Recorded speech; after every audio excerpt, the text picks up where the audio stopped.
Nirdefaw ngħidu kemm għall-buzz. Min waħda neħbu tnejn. Ma nifhmux dwar x'qed irednu.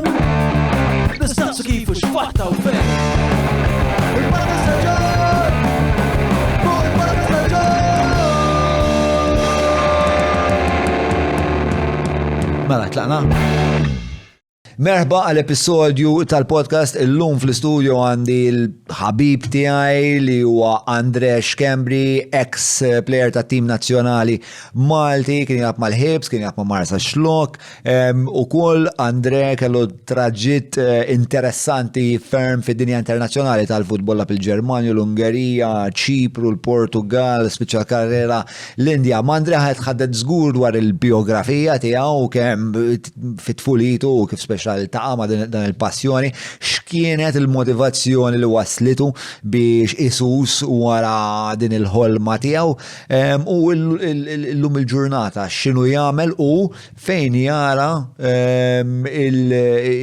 il-kultura kalċistika Maltija li qiegħda fejn tista' tmur u ħwejjeġ ta' din ix-xorta. Qabel ma nibda nixtieq nirringrazzja lill-azzjendi li għamlu dan il-podcast possibbli, dawn huma l-Maple, il-Hungry Hippie, Derek Meets, il-Browns, Garmin, Kutriko, E-Cabs, Oxford House li għandhom kważi 100 sena esperjenza ta' servizz u ma l-authorized dealers tal-Bosch, after sale service, verament tajjeb u ma nis super effiċjenti. Aktar minn hekk, grazzi lill-E-Cabs, il-Vini e Capricci, u dak kollox. Fakkarkom jekk tixtiequ tissieħbu mal-komunità li hija r-ruħ u s-sinsla ta' dan il-podcast patreon.com/John Malija biex tgħinu tiżguraw li dan il-podcast ikompli. Ara tlaqna. Mela, fl-aħħar irnexxielna bro, il-kalendarju tiegħek diffiċli ħafna. Wieħed jifhem għax stoqgħod Malta. Inti bħal stoqgħod Ċipru u l-irwol tiegħek huwa mal-Limassol. Eżatt, Apollon. Spiegana x'qed tagħmel bħalissa. Bħalissa jiena head coach tat-tieni tim ta' Apollon Limassol. Apollon Limassol hija wieħed mill-elite clubs ngħidu hekk ta' Ċipru. U f'Limassol hemm ħafna clubs, imma l-unika 3 clubs kbar li hemm bħalissa Apollon li hu t-tim li għad jiena, Ajel u Aris. Jiġifieri fibni f'post żgħir ta' 250,000 ġivjem 3 clubs b'saħħithom tajjeb. U nimmaġina l-għara kompetitività daqshom dejjem derbi, eżatt. Imqabdin ma' xulxin. Ma' xulxin, eżatt. U hemm l-ideoloġija wkoll hemm fin-nofs, jiġifieri. Għax Ċipru tkun taf li l-clubs huma ftit clubs huma affiljati mal-partiti hemm. Eżempju. Ħanċaqlaq ħarira l-Mike ara xek u aħjar bro. Alright, faqqa. Eżempju, Apollon għalihom huma mal-partit li xeqleb li naħa Leminija, fimt? Li għalihom huma Ċipru huma parti mill-Greċja. Mbagħad għandek klabb żgħar f'Nikozija bħal Omonja, t-tim li kont miegħu, li huwa klabb li huwa assoċjat mal-Partit Komunista. Eżempju, daw fil-grounds iġibu l-bnadar ta' Che Guevara, ta' Ċina, hekk eċetera. Daqshekk huwa akkanit hemm il-kampjonat. U meta tgħid fil-ground kemm ikun hemm nies? Skont fid-derbis ġili jkun hemm 15,000, 16,000, 18,000 skont il-logħba, ma mhux dejjem ikun hemm dak it-tip ta' nies. U inti kont telab magħhom, insomma dik ħaneġu għalija. Mela, ġifieri bħalissa ġifieri inti għamilt din il-qabża minn player għal coach li hija fil-fatt ukoll ħanitkellmu dwarha hija qabża li għamlu ħafna nies fil-familja tiegħek. Issa għandkom dan il-legat ta' nies li l-ewwel kienu jipperformjaw anke fuq livell nazzjonali bħala players imma mbagħad gradwaw spiex ta' għal-coaching missierek il-nannu, naħseb anka xi tzijiet. Eżatt, anka tzijiet, eżatt. Mela, imma ħanibda naqra minn saqajja.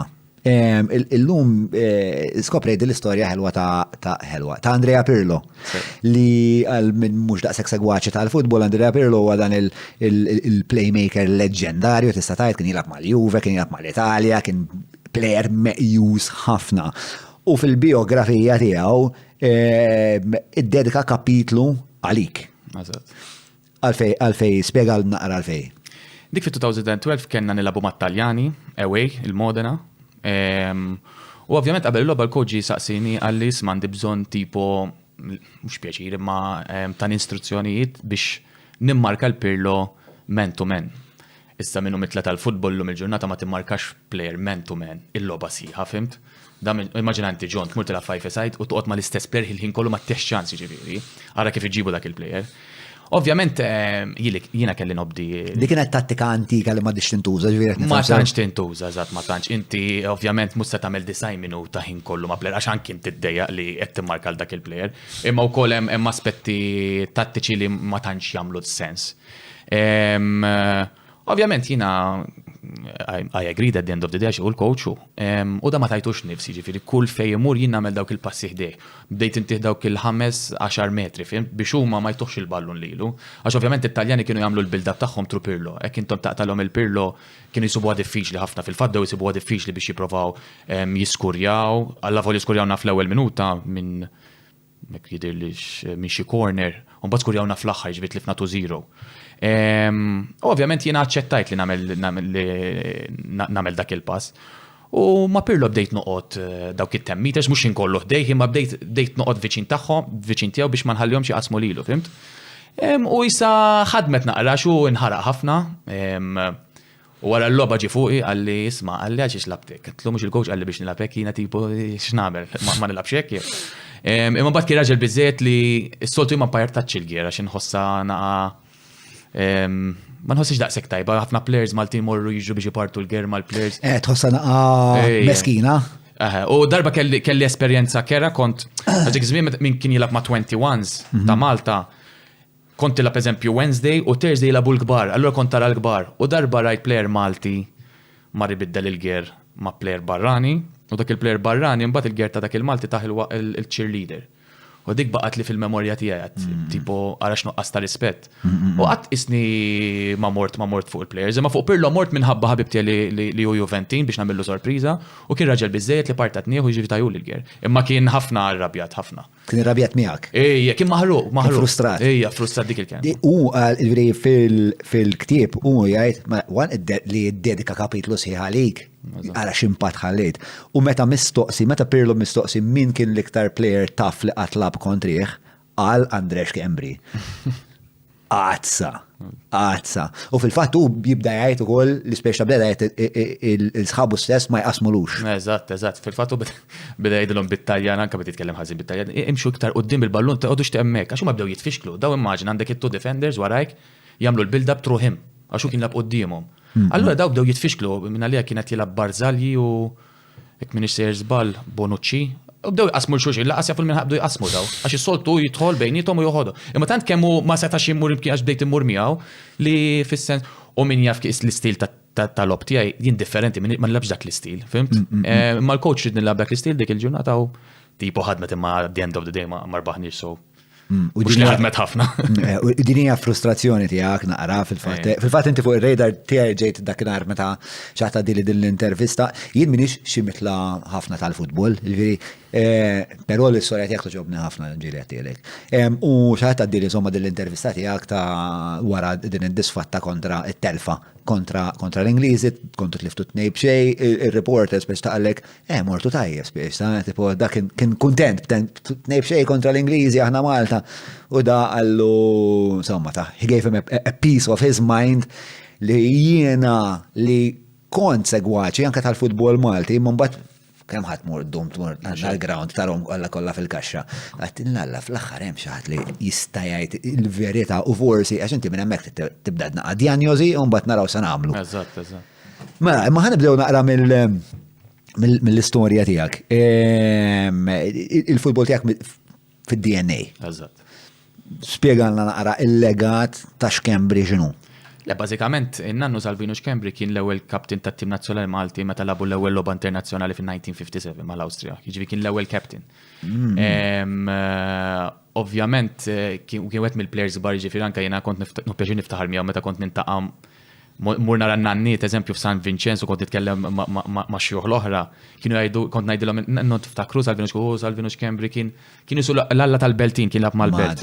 Fil-fatt kien hemm wieħed kien qal li fid-djar kien hemm l-inkwattru tiegħu bix-xema fid-djar tal-belt, das kemm kienu jadorawh dak iż-żmien immaġina. Palma jagħmlu ċertu politiċi. insomma, mbagħad kien hemm id-dadi ġifieri, kien jilgħab ukoll. Mbagħad ovvjament ġejna aħna l-ġenerazzjoni tiegħi. Għandna ovvjament 24 hours football u kien hemm missieri fil-familja ħija wkoll li kien jilgħab ukoll li ma baqax jilgħab. U jiena kont iffissat minn du kont żgħiru. U missieri kien jara fija li kont iffissat għax anke meta kont nara logħba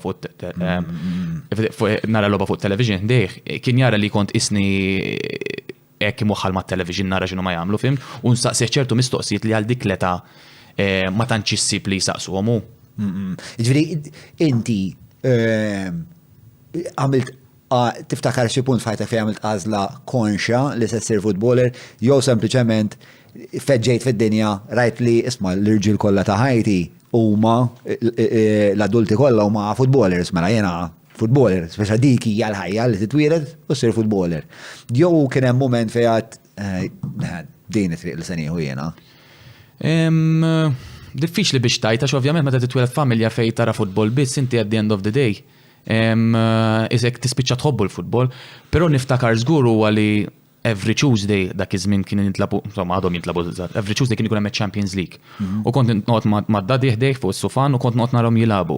U dejjem kien hemm dik ix-xewqa jiena li nlaf dik il-kompetizzjoni u dejjem kont ngħidlu da jiena kapaċi biżżejjed biex nilab hemmhekk barra, ma rridx biss nilab ġo Malta jiena futbol imma rrid immur barra anke ta' żgħira, fimt? X'qed ngħidu hawnhekk? 8 snin. Ġifieri ta' żgħira kont ġiġa rrid timur nilab barra. It-tweġiba ta' missierek? Da żgur li tista' tmur. Inti les li tagħmel is-sagrifiċċji? Ġifieri ma l-ewwel kien jagħmilek jgħidlek iva imma. Eżatt. U missierek qarbek ħafna lej il-kunċett tas-sagrifiċċju? Ħafna. I mean, kieku ma kienx missiera li qatt ma kien jirnexxi li mmur barra. Imma mhux hekk biss imma missieri jisu instilja ġo fija ċertu valuri u prinċipi llum il-ġurnata qed inħosshom jien anke bħala coach illum il-ġurnata. U kelli s-support tiegħu. Imma support mhux kif ħafna ġenituri jaħsbu li hu li jmorru jkellmu l-coaches u hekk. Is-support individwali li. Tista' toħloq li naqra d-distinzjoni bej ġenituri għax milli naħseb fimt li speċa daw ġenituri li jippruvaw jalabu li naqra t-tifel. Mhux Malta biss, Jiena kelli esperjenza dis-sena bħala coach tat-tieni tim fil-bidu kien hemm ġenitur li xtaq jintaqa' miegħi u jiena open għal kulħadd għax at the end of the day as a coach inti ma tix tara futbol biss tara l-ħajja soċjali tal-plejer. U sibt li dal-plejer kellu xi problemi soċjali jew xi ħaġa hekk. Kont ġiġa miegħu sentejlu, imma mbagħad peress li kont coach ta' second team, ma kienx ma' second team għadu under 17 u ġie missieru qalli il-coach xi nkellmek u għatlu u għamel xi 10 minuti kwarta jgħidli x'għax it-tifel tiegħi ħaqqu jkun mat-tieni tim miegħek. Għax it-tifel tiegħi nemmen li aħjar minn dawk il-players l-għandek, għax it-tifel insomma dam kwarta jiena maċ kelma. U dan naf li missieru jaħdem bħala accountant u għatlu isma' kieku għadha niġi jiena x-xogħol tiegħek l-uffiċċju tiegħek ngħidlek isma' fuq il-balance sheet tiegħek ma nafx insomma itfadaw in-numri. Ju ngħidlek xi tittam inti x'taħseb inti. U ma qallix kelma u tlaqt lem. U I mean dak mhux support għalija, dak qed tagħmillu ħażin it-tifel. Dak qed tagħmillu tal. U jien kelli esperjenza hekk ma' missieri. Jien niftakar meta kont mal-Furjana x'imdejt mal-Furjana. U mbagħad mort mal-Ħibs. U meta mort dik il-qabża mal-Ħibs ma kontx qed nilab, il-coach ma bidix jilabni. Logħba wara logħba ma bidix jilabni. U mort id-dar irrabjat tlu das ma dal-coach mhux qed jilabni. U jien qed nistenna bħala tifel li forsi jgħinni jmur ikellem il-coach kif il-kultura f'pajjiżna hi. U t-tweġiba ta' missieri għalli isma' għalli mhux qed jilabek? Għatlu mhux qed jilabni. Għalli issa meta tiġi mill-iskola qabad il-basket u tfawhem. Għalli hija bda training kuljum miegħi. Insomma wara l-iskola kont imur id-dar, aħna noqogħdu l-imsida tal-qroq dak iż-żmien l-indoor hemmhekk fejn jilagħbu l-handball minn għalija dej il-pixxina minn għadu ġebelu. Ġifi bdejt nitrenja b'mod fiżiku miegħu naqbes it-taraċ insomma. X'qed ngħidu hawnhekk? 13, 14. Naqbeż it-taraċ insomma nitrenjaw b'mod fiżiku, mbagħad wara tekniku, kuljum. U wara ftit mbagħad il-coach beda jdaħħal nerbaħt posti, bdejt niskurja, bdejt inkun iktar il-protagonista tat-tim. U minn hemm baqgħet li ġo moħħi it-tambar, fimt?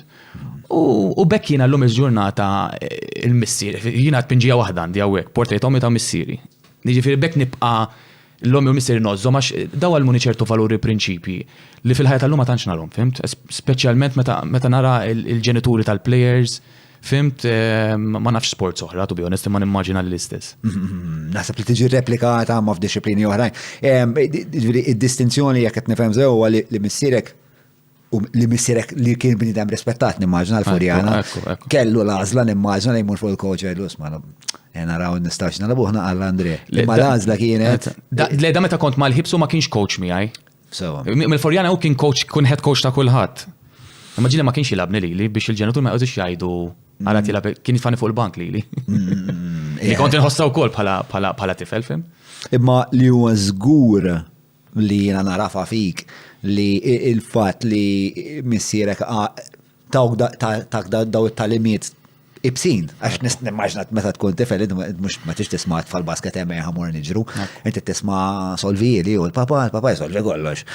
U minn flok għallek let, jek taħdem, tasal. U mbagħad sibt l-evidenza fid-dinja x'ħdimt. Ekku. U wasalt. Kienet komuni di li l-missirijiet ikunu daqshekk involuti fil-ħajja sportiva ta' tfal tagħhom. Meta kont ħares lej footballers oħrajn. Kont tara missirijiet oħrajn li kienu involuti b'dan il-mod li qed tgħid inti li jibnu l-karattru ta' tfal tagħhom dal-mod. Diffiċli. First of all ma nafx kienu jagħmlu d-dar tagħhom. Imma I have my doubts biex nagħlik il-verità. Għax il-problema hija ċertu ġenituri xtaqgħu li huma jsiru professional players. U ma rnexxilhomx. Mela x'ikunu jridu? Ikunu jridu tfal tagħhom isiru hekk. Allura huma they push so much li anke tfal tagħhom ġilli qas ikunu jridu jilagħbu l-futbol. Fimt?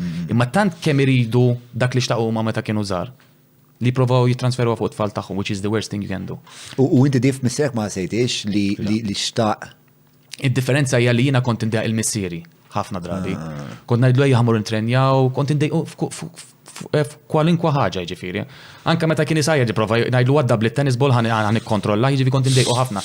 Li hu kien jara li fija xtaqt ħafna li mur. Hekk inti bħala ġenitur tara t-tifel tiegħek li ma jridx.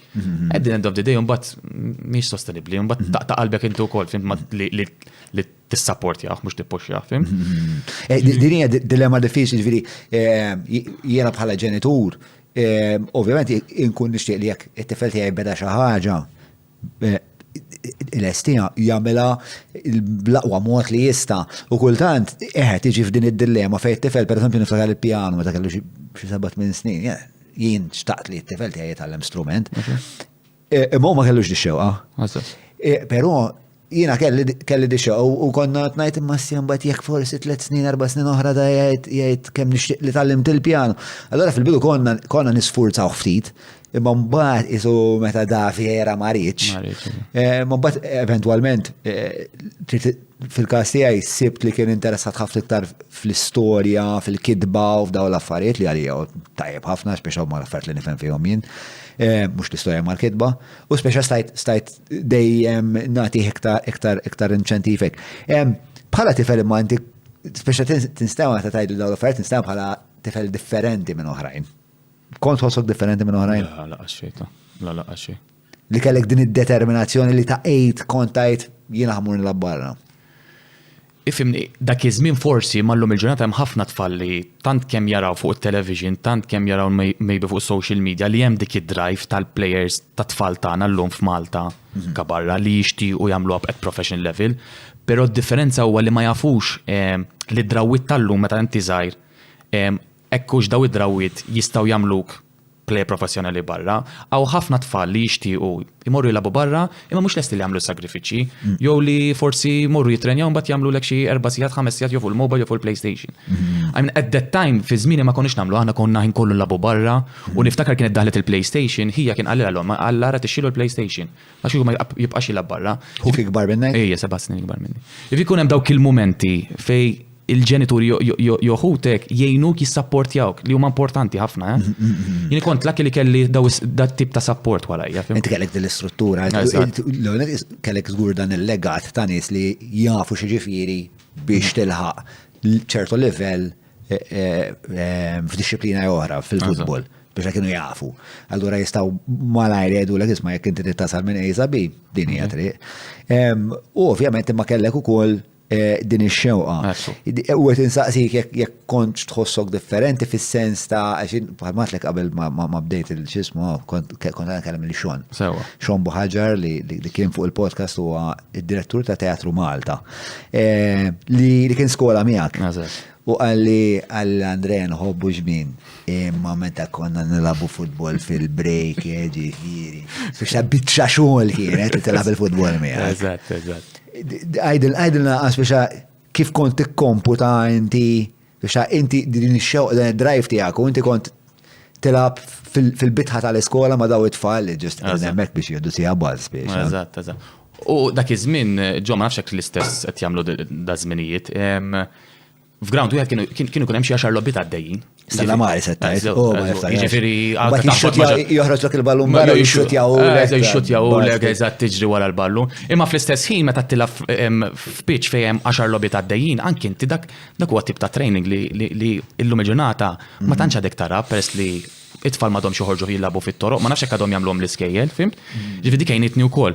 Imma jien għandi. Dik il-konfużjoni li kien ikun hemm tqisa ta' vantaġġ. Ta' vantaġġ ħafna. L-aħjar training huwa sometimes unstructured, mhux structured. Naraw ħafna coaches hawn f'letajiet żgħar jagħmluhom training ħafna goals u ħafna. It's too much, fimt? Il-player tajjeb li jitgħallem imma sometimes li jitgħallem waħdu wkoll, fimt? Bekk l-aħjar players naraw Messi fit-toro, I mean, bekk l-aħjar players jitalmu fit-toro, għax at the end of day m'hemmx xi ħadd jgħidilhom x'iridu jagħmlu l-ħin kollu, fimt? Imma josploraw weħedhom. Meta kont nilgħab ma' Xon, ovvjament Xon nifhimni nafu li bħala attur ma nafx nagħmel u għandu livell, imma bħala player il-livell tiegħu naqra. Imma dejjem jiena. Dal-aħħar qabad il-ġim, Ejja vera. Dal-aħħar qabad il-ġim. Jekk tara l-Instagram jarfek li qabad il-ġim. Imma sella ħafna lik x'aq ikun hawnhekk il-lejla. X'derlek mill-atmosfera bro barra. Tal-ġennu. Hawnhekk dejjem ngħid għandek sens ta' belonging hawnhekk. Li nipprova nagħmel jiena fit-tim tiegħi. Hekk ma jkollok sens ta' belonging mhux sostenibbli. Jekk ikollok plejer eżempju li mhux qed jilgħab imminti bħala coach ma ġġelux li hu parti mit-tim, fimt? Ma tkampax. U dik li nħoss, anke jiena minn Ċipru jiġi nħoss li parti mit-tim jiena meta narakom u nismagħhom sandi jifhimni. Jiena vera kif ngħidu privileġġju li xaħat bħalek isegwi u jsib valur fix-xogħol li qed nagħmlu. U patron ukoll, bro, taf kif. Mela, isma' għaddini naqra mill-proċess hekk biex naraw naqra nuts and bolts, tipo it-tip ta' training li kien itik missierek. X'kien, kemm kien frekwenti, x'età kellek u x'ħadd minnu biex jgħinek tasal għall-istadju li jmiss fl-atletiċiżmu tiegħek tal-futbol. Le, id-dadi dem kien itamba u anka ħija li jekk inti ma tariqx id-dem mhux se tmut tilgħab barra. it-training għaw Malta nafu kemmu livell ta' baxx ħafna. U inti biex tilabbar tkun fizikament. Livell baxx, meta għed livell baxx? Fl-intensità. Fl-intensità. Eżatt, fl-intensità. Mhux il-kwalità. Le, anke kwalità, ma l-intensità hija importanti għax barra l-intensità tkun 10 darbit iktar, fimt? Hekk int ma titrenja xi bes, forget li ħadmur barra u tagħmilha, fimt? Allura jiena plassi training li kont nagħmel man nerds jew mal-clubs kont imur ma' missieri u mur nagħmlu ċertu training fiżiku. Wara ċertu training fiżiku tkun għajjin u x'kien jagħmel li jitfall eżempju l-ballun tat-tennis ball jissuttaħ, mhux jitfaħħu lihek, u nipprova nikkontrollah. U kinti kapaċi tikkontrolla ballun daqshekk ballun kbir siba iktar faċli, fimt? Dawk l-affarijiet imma kellu ħafna dejjat missieri kif. Ġifieri dik il-ħabta inti kont qed tilab man nursery li jekk qed nifhem sew kienet il-hips. Eżatt. Kellek xi 13-14 sena. Eżatt. U kontu tagħmluha ta' sikwiet frekwenti kienet. Hija frekwenti. Ovvjament ġieli kont inkun għajjin ħafna ma nkunx nista', imma konna nagħmluha frekwenti. Anke meta bdejt nilab mal-kbar. Tant kemm it-training ma kienx ikun biżejjed li kont immur ma' missieri u nitrenja iktar. Ġifieri xi 14 sena kont tilab mal-adulti. Ta' 16. Ta' 16 kont tilab mal-adulti. U xorta ma konx tħoss li kont. Għax missieri kien jara l-lob tagħna kien jara training u kien jgħid mhux biżejjed. Tittaħdem iktar, fimt? Allura wara training ġieli kont immur, jiġifieri nitrenja miegħu l-università pers li ngħixu l-imsida viċin, fimt, il-grounds hemmhekk u dak iż-żmien it-tennis courts ma nafx hekk tiftakarhom naħseb. Dak li kien fuq il-ground. Kien hemm iż-żewġ tennis courts hemmhekk issa ovvjament bini sar. Tiftakarhomx? Le, ta' kienu tajbin hemmhekk. Tennis courts kont imur trenja hemmhekk. Kollox viċin. U kienet issir frekwenti, ġifieri kemm, ġifieri kelkom li qed nipprova nsalih jekk kelkom xi tip ta' schedule, jekk kelkom xi tip ta' rutina, xi tip ta' programm, kien joħroġ da' tip ta' affarijiet missier. Kellu dejjem ifimni l-kodba tiegħu jikteb x'in nagħmel u x'ma nagħmilx, imma kien jiddependi wkoll għax ġieli kien ikollna l-lob, jiġifieri jumejn qabel allura ma nkunx nista' nagħmel ċertu training nkella nasal fil-logħba nkun għajjin ħafna, fimt ma kienx ikun dejjem fimt, imma fejn kien hemm bżonn kelli nagħmlu. U kellu da dis-sens, meta tħares lura. Ovvjament, sport science it-tiebet ħafna bizmin, għax xjenza dik li tagħmel. U inti llum il-ġurnata wkoll gradwat f'dan il-qasam ta' coaching, eċetera, li fih huwa integrat l-sport science. Meta tħares, meta tikkuntrasta dak li kien jagħmel missierek miegħek f'termini ta' dak li kien jaħseb li għandu bżonn biex iħejjik, ma dak kollu li taf illum. Kemm kbira d-disparità fl-arfin? Le, ovvjament, illum il-ġurnata avvanzaw iktar l-affarijiet, imma dak iż-żmien 20 years back missieri I mean ma kellux ċertu knowledge ta' strength and conditioning, for example. Jien naftakar. Ma kellu intuizzjoni għaliha? Ovvjament u ma nannu kien jitrenja wkoll.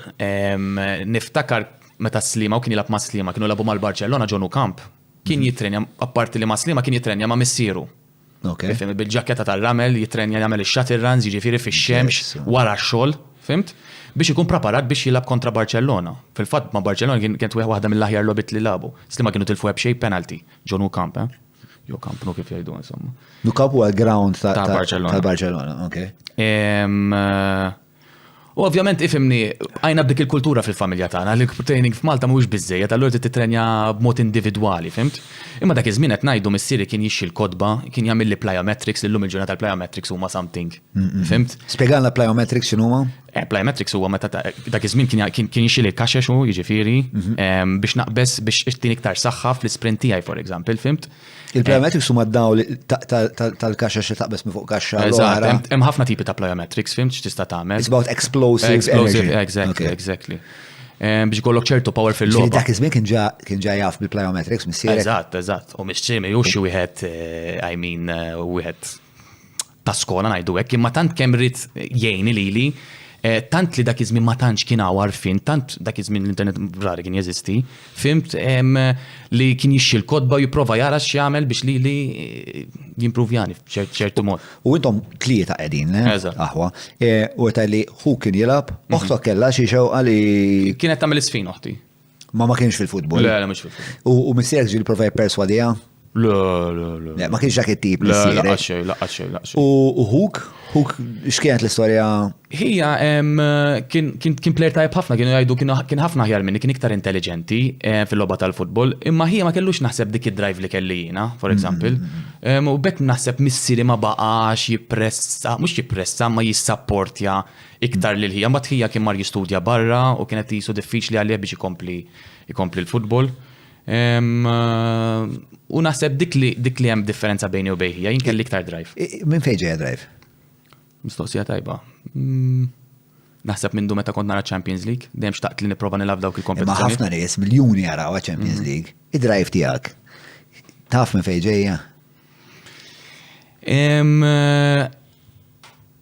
Jiena naħseb li dejjem xtaqt inkun l-aħjar fost f'pajjiżi, dejjem xtaqt nagħmel isem lil pajjiżi. So I think that made me u fil-fatt illum il-ġurnata anke jiena għaliex qed nikkoċjadni barra minn flok niġi Malta u noqgħod fil-comfort zone tiegħi.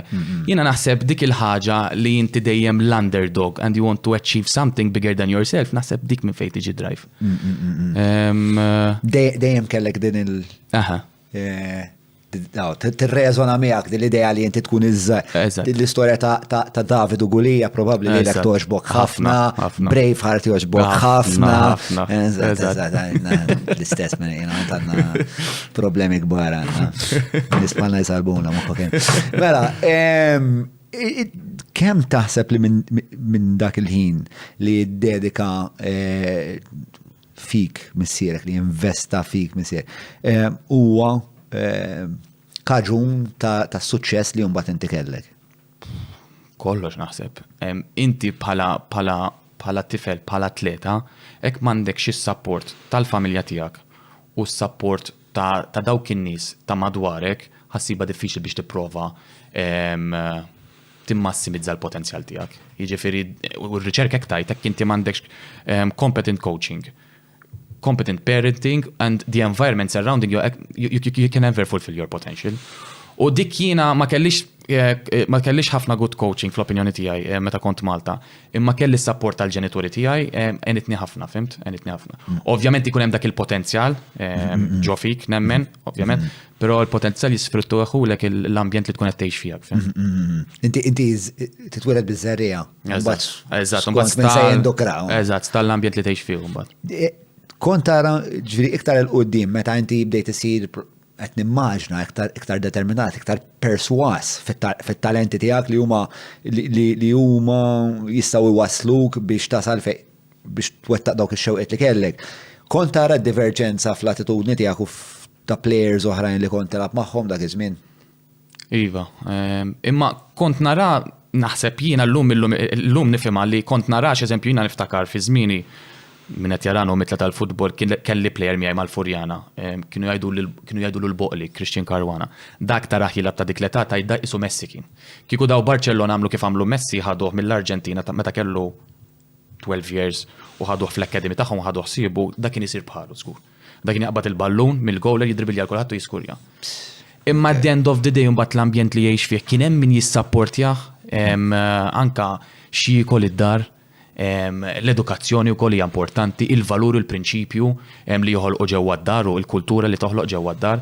Jiġifieri daw ħafna l-elementi li jekk inti ma toqgħodx attent, inti qatt ma tista' tiżviluppa l-potenzjal tiegħek. U di xi ħaġa li nħossha wkoll bħala plejer jiena ħafna jgħidu li inti kellek karriera kbira, tlaqt Malta, labt 15-il sena barra minn Malta. I'm not fulfilled. Għax stajt nagħmel iktar. Imma peress li twilit Malta jiena, I could never fulfill my potential. I was lucky I had my father, fimt, u għommi li jissapportjawni, imma I never fulfilled my potential. Kiku jintwilet l-Italja kont naħseb nasal iktar. Kiku inti eżempju twilt jiena fl-Amerika naħseb forsi inti l-lum il-ġurnata tipproduċi films ma nafx kemm. You know what I mean? Jiġifieri, we're unlucky that unfortunately we are born in a country, mhux Malta ta' tista' titwilet simkien ieħor, immek ma jkollokx l-infrastruttura. L-infrastruttura, il-kompetenza, fimt? U l-meritokrazija wkoll bħala konċett. U fil-fatt qed issemmi ħafna l-idea tal-potenzjal. U nisma' dil-massima ħafna jena, partikolarment marbut mal-futbol. Aħna meta nkunu tfal, tafx potenzjali kollna? Aħna kieku it-tfal ta' kollu potenzjal bi. Imma mbagħad huwa minnu li meta tħarrex u tajt tħares li t-tfal tagħna jilagħbu. Tajt daw vera tajbin daqs tfal Brażiljani. Imma mbagħad f'xi punt fit-traġitt tagħhom daw jintilfu minħabba li m'hemmx biżejjed gwida. Le jiena nemmen potenzjal ħassibu kullum kien, anka tmur iż-Zimbabwe ħassib potenzjal. Però kif għadni kif nirrepeti stall l-ambjent biex jiżviluppa dak il-potenzjal. Noħdu l-eżempju tal-Qatar. Il-Qatar fi 2004 kreaw Aspire Academy. Fej daw x'għamlu? Daw kull ma kellhom 200 players registered. Ġabu nis kompetenti minn Spanja, minn kull sfera fl-Ewropa biex jaħdmu hemm u jipprovaw jiżviluppaw il-futbol. Malta unfortunately nagħmlu l-kontra, aħna minn flok niċċentralizzaw l-aħjar nies f'akademi waħda biex niżviluppaw il-players biex niżviluppaw il-potenzjal tal-atleti tagħna, x'nagħmlu niddeċentralizzaw. Aħna rridu naqsmu l-biċċa tal-keks mal-klabs kollha, irridu nagħmlu l-grounds lill-klabs kollha, irridu ngħinu l-klabs kollha, and you can't. U xie motiva taħseb dat tip taħsib għalfejn, din għanna l-istess problema aħna fid-dinja tal-films. Għalfejn taħseb li dini għal-għazla li nagħmlu minn flok niddeċidu investu fi grupp żgħir ta' nies biex dawn fl-aħħar ikollna għal grupp żgħir eċċellenti. Mhux biex ifimni biex naġġevellaw il-kulħadd u biex nagħtu l-dak, nagħtu l-ieħor, nagħtu daw voti at the end of the day. L-MFA at the end of the day hija tal-clubs. So inti biex titla titil-voti tal-clubs. Fimt? So you have to make everyone happy, which is wrong at the end of the day, fimt? Ma dik is-sistema, unless biddel is-sistema, it's difficult, fimt? Jina wkoll nara bħala sport nazzjonali, aħna nipprovaw ngħinu l-kulħadd, il-futbol, l-iktar il-futbol nimmaġina. Athletics, water polo, ma nafx il-min jgħinu l-iktar. Ma jiena kiku jgħat jinnna f'parti mi-strategija nazzjonali, nifoka fuq żewġ sports, let sports l-iktar. Għaliex għandna nifokaw fuq kollha. Bħalissa forsi sports li qed forsi xi ħaġa, water polo. Rugby? Jo, rugby. Rugby, bro, taf kemm wara ta' Jo, atlet individwali, ju. Jiena wkoll insemmi l-futbol tan-nisa. Hemmhekk fejn nistgħu aħna nikkwalifikaw għal xi kompetizzjoni kbira x'aħna ħafna players nisa tilabu barra. U di kif ġrat, dan il-fenomenu ta' Hailey Buġejja partikolarment speċi naħseb hija l-iktar eżemplari minn l-eżempji kollha. Hemm ħafna. Le, naf, ġili tara waħda tilab mal-Juventus, waħda. Kif ġara da? Kif.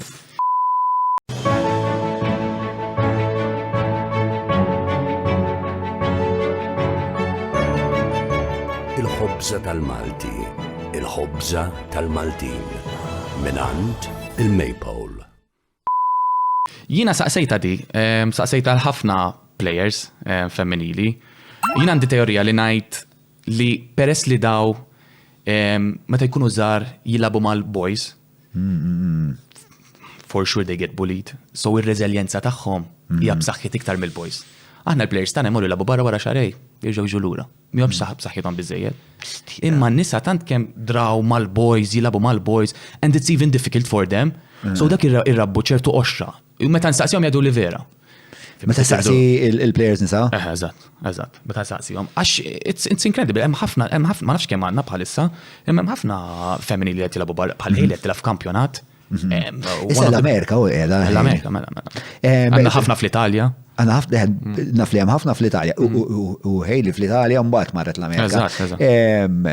Meta fil-klassifika tal-kampjonati, il-lig Amerikan tan-nisa kif jiklassifika? Top, naħseb top. Fil-fatt in-nazzjonal tagħhom rebaħ il-tazza tad-dinja. Rebaħ ma nafx kemm il-darba t-tazza tad-dinja, imma one of the top. Wow. Yes. Wow. U kif sejra Hailey? Ma jidirlix li qed tilab ħafna bħalissa, ma tqis li għadha żgħira wkoll 16-17 minn għalija għandha ma nafx. Però fimni, I mean, at the end of the day, edha f'dak l-ambjent u ta' fl-Amerikani, I mean, kollox professional level. I mean, at the end of the day, I'm sure that she will get more minutes. 18 sena, fenomenu, jien vera fan ħafna ta' minix fan tal-futbol, imma fan ta' nisbħalkom, rost, you didn't settle for mediocrity. And that's fucking amazing. F'dan il-kuntest. Kienet frustrak il-fat li inti ġej minn familja u inti kif inti dejjem qed fittex li tkun eċċezzjonali u qed tgħix f'infrastruttura li tippromuovi l-medjokrità? L-ar kienet meta ninżel nilab mat-tim nazzjonali, immaġina jien qed ngħix f'ħajja professjonali, ninżel dak ix-xahar insomma, ġimgħa biex nilab mat-tim nazzjonali, ġimgħa f'medjokrità assoluta, li l-ħaxix ikun daqshekk biex tifrenja, jiġifieri biex tagħti pass xut tagħti biex jasal 5 metri. Daqshekk medjokrità li ma jxarbux il-ħaxix qabel ma titrenja allura l-ballun jimxi bil-mod. Daw huma affarijiet żgħar li forsi intkom ma tantx tifhmuhom, imma ovvjament at pro level jiġi jaxarrablek il-ħaxix qabel ma tibda titrenja biex il-ballun jiġri malajr. Allura l-intensità tkun ħafna. Jien niftakar darba morna nlabu ma' Denmark, Copenhagen, u ovvjament għamilna ġimgħa trenjaw ta' qali fuq ħaxix daqshekk mhux imxarrab, allura l-intensità kienet iskom nlabu 5-a-side, fimt? Bat morna Copenhagen ma l-ewwel kwarta kunu ġa 6 b'xejn, għax il-pan kien pannu imxarrab għax kienet naqra xita, allura l-ballun beda żej bum bum, aħna fimt? Stara ħaddej. Stara ħaddej, meta inti qed tipprepara ġimgħa f'ambjent differenti għal dak li suppost tipprepara lih, ħassiba diffiċli, fimt? Fuq il-kapitlu ta' Malta, ta' tim ta' nazzjonal, għanet nitħattu naqra hemm naqra mhux ħażin xwieħed jistudja. Ħankomplu bil-biografija tiegħek. Mela ta' 16 sena inti mort biex tipprova mal Aston Villa. Dan kien jidir li jekk jiena korrett l-ewwel darba li ħriġt barra minn xtutna biex tipprova tibda l-avventura internazzjonali li ta' 8 snin kont ġa taf li tixtieq.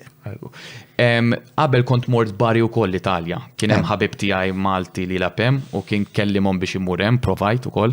Però mbagħad a couple of months later kont mort f'Diċembru ta' 2004 mhux se żball. U mbagħad f'2005 January mort Aston Villa. Fejn hemmhekk kelli ċans kbir biex niffirma magħhom. U 17 years, you're not going to sign a professional contract, you're going to sign in the academy. So Okay. that was the best chance for me, fimt biex nissetilja nidħol eżatt għax inti jiena tlaq tard barra, tlaq ta' 21. Dijem jista' jkun titlaq qabel, jista' jkun anke titwilet barra. Speċjalment fl-isport tal-futbol. Kif kienet kien hemm culture shock tipo kif wasalt hemmhekk? Tista' tispjegalna naqra xi ġifieri li tagħmel tryout fl-academy li tmur u jkun hemm pitch minna b'mit tifel u tifla jew li ovvjament kif taħdem l-affari? L-affari taħdem inti ħatmur trial mat-tim tal-youth, mhux kif taħsbu intkom ikun hemm 100 persuna jilab u l-scouts jażlu ma kien iċċek. So jiena mort mat-tim tal-miners ta' Aston Villa for a 1 week trial, nitrenja magħhom, eċetera, eċetera. Fl-istess ħin huma ġaluni nitrenja mar-reserves team u mal-kbar. Mal-kbar tal-Aston Villa. Immaġina, ma li jien qed naraw fuq il-Premier League, qed naraw fuq television. U li ġaluni nitrenja magħhom ukoll. Meta tajt ġalluni, għalfej tajda. Għax huma they want to test you. Fimt, they want to test you with older people, fimt, bigger opponents, faster opponents, fimt, it's not Anka biex jaraw il-konfidenza tiegħek. Konfidenza, your mental strength, exactly, I mean, fimni, ħafna affarijiet. So għalija kienet ċokku fil-li jiena nilab f'livell medjokri u fil-li nilab top liku, I mean, qed nitrenja. U kienet ta' suċċess għax niftakar dak il-persuna li beda joħsib, għalli meta ħatmur jiena, għatlu jiena kelli l-flight list. Għatlu jiena ħanitlaq eżempju għada. Għalli mhux suppost ngħidlek, għalli mal-coaches tant kemm ġobtom li jixtiequ jagħmlu ġim oħra u jarawk tilab ma' Chelsea kon għallabu fil-Youth League prova wkoll. Għax fit-training kont type ma they want to see you in a game, fimt? U jiena dak iż-żmien kien hemm aġent Malti, kienet jgħinni flimkien ma' aġent Ingliż. U fl-istess jina jitkellmu mal-klab, aħna ma konniex fl-Ewropa dak iż-żmien. 2003, not 2005, sorry. 2003 ma konniex fl-Ewropa. So it was a little bit difficult, fimt? Issa biex il-ħibs dak iż-żmien iħalluni nilab dik il-logħba, rridu jtuni l-international clearance. So in a way, if Aston Villa had the international clearance, they could have signed me without paying any compensation to Highburns. U l-ħibs ma rridux jieħdu dak ir-riskju, għax kont qed nilab mal-kbar dak iż-żmien, kont qed nilab mal-ewwel 11, fimt? Ġir ta' 16 kont tilab mal-ewwel 11 tal-ħibs. Tal-ħibs, eżatt. So, mbagħad wasal il-punt li l-ħibs ma rridux jituni, mbagħad daw Aston Villa daw ħanajt taf kemm jiġu players minn trials mill-Afrika, mill-Brażil, mis-South America, anywhere, fimt? Idhom mhux iqogħdu jagħtu każ jew jistennew player Malti biex jiffirmaw, fimt? Da jiġuhom players all the time, fimt? U ma kienux they didn't agree. To make it even worse, couple of months later indunajt u għalli wieħed li kien fl-istess kumitat għalli dawk they wanted to sign you even ready to pay. Fimt? Il-ħibs they didn't want. Fimt? They didn't want to let you. U għaddin ħossa sal-lum għax dak kien il-punt għalija li. Kien hemm negozjati bejnhom u l-ħibs? Dal-persuna hekk għalli u anka persuna oħra meta kont mal-bari kien hemm negozjati biex immur mal-bari wkoll li sfruttaw mix-xejn. U għalhekk għadni nħossa nkun irrabjat jien meta nara players Maltin li jkunu ħajmorru jilagħbu barra u l-klabb tagħhom jgħid irridu 100,000 euro għalihom. Fimt? Alright, il-klabb irid jieħu xi ħaġa ma listen, taf kemm jiġu players free, issa joħna jgħinu l-players Maltin li morru jilagħbu barra, jon kella provaw noħdu l-flus. Anyways, that's another story, fimt? Mhux realistika spiex, qed tajt ħaġa u tagħmel oħra. Speċa tajt li tixtieq ħaġa u tagħmel u taħdem kontra dik il-ħaġa li tixtieq. Imma nixtieq nkun nafna iktar fuq kurjusna iktar fuq il-culture shock, fis-sens ta' kif qed inti ta' ġifieri l-ewwel fil-li qed tilab ma' daw in-nies li biex ġudan il-lig li huwa medjokri, perswas li kien hemm players tajbin u eċċellenti, però il-livell u id-demand fuqek kienet mod. U mbagħad f'daqqa waħda, it-trial kemm iddum meta tmur għal xi ħaġa bħal din. Skont hekk huma jaraw li f'training session you're not good enough. Jgħidulek hey, thank you very much, itlaq. Daw mhux iqogħdu jgħidulek ħajħdu pjaċir bik u daw. There's no time wasting, fim? So I kept for 1 week and they wanted me another 1 week to play in the youth league, fimt? Imma inti kif kont qed tħossok ta' għax kont tifel, ta' 16 kont tifel. Tifel u ifimni. Kont intimidat? I was. I wasn't mentally strong enough. Tidħol f'dressing room ħadd ma jkellmek ta' jew kulħadd tarslek blikra. Inti tinsix, inti qed tiġilet ma' dak biex toħodlu postu. You know what I mean? So it was very difficult. U aħna taf aħna l-Malti, tidħol f'dressing room kulħadd jitkellem u hekk imma tmur hemm nsib xeba foreigners ifimni kollha jħarsu lek blikra. It's not easy. U għajnuni ħafna daw it-tries to achieve what I achieved, fimt? Għax huma jgħinuk ir-reżiljenza tiegħek, fimt? Malta I was in a comfortable zone, I mean, nilab, Inħares fuq il-bankina ma nsib il-ħadd li jħod li posti, fim? Nilab ħażin u lab tajb ħanibqa' hemm, fim? Imma barra m'għandekx ċansu. Barra hemm kompetizzjoni kbira. Għalaw Malta kulħadd jaħseb hu plejer kbir dak. Għażgur li plejer kbir. M'hemmx min jikkompeti, fimt? Imma barra ma tkunx plejer kbir. You're one of them. Din l-idea tal-kompetizzjoni li tagħmlek aħjar minnek l-aħħar darba kont nitkellem ma' xi ħadd u forsi din digressjoni ma' hemm dan il-protokoll tas-samurajs fi żmien Musashi li kien samuraj kbir li l-protokoll kien li inti l-ikbar avversarju tiegħek ma toqtlux. Qatt ma toqtlu. Jiġri iġibu f'pożizzjoni fejn ma jistax jeżerċita qawwa letali fuq hekk u spex turih li jisma' jista' toqtlu. Imma ma toqtlu qatt. Għax jekk inti la darba inti toqtol l-ikbar avversarju tiegħek, mela m'għandek il-ħadd ma' min tikkontrasta u dejjem tkompli tejjeb il-livell tiegħek.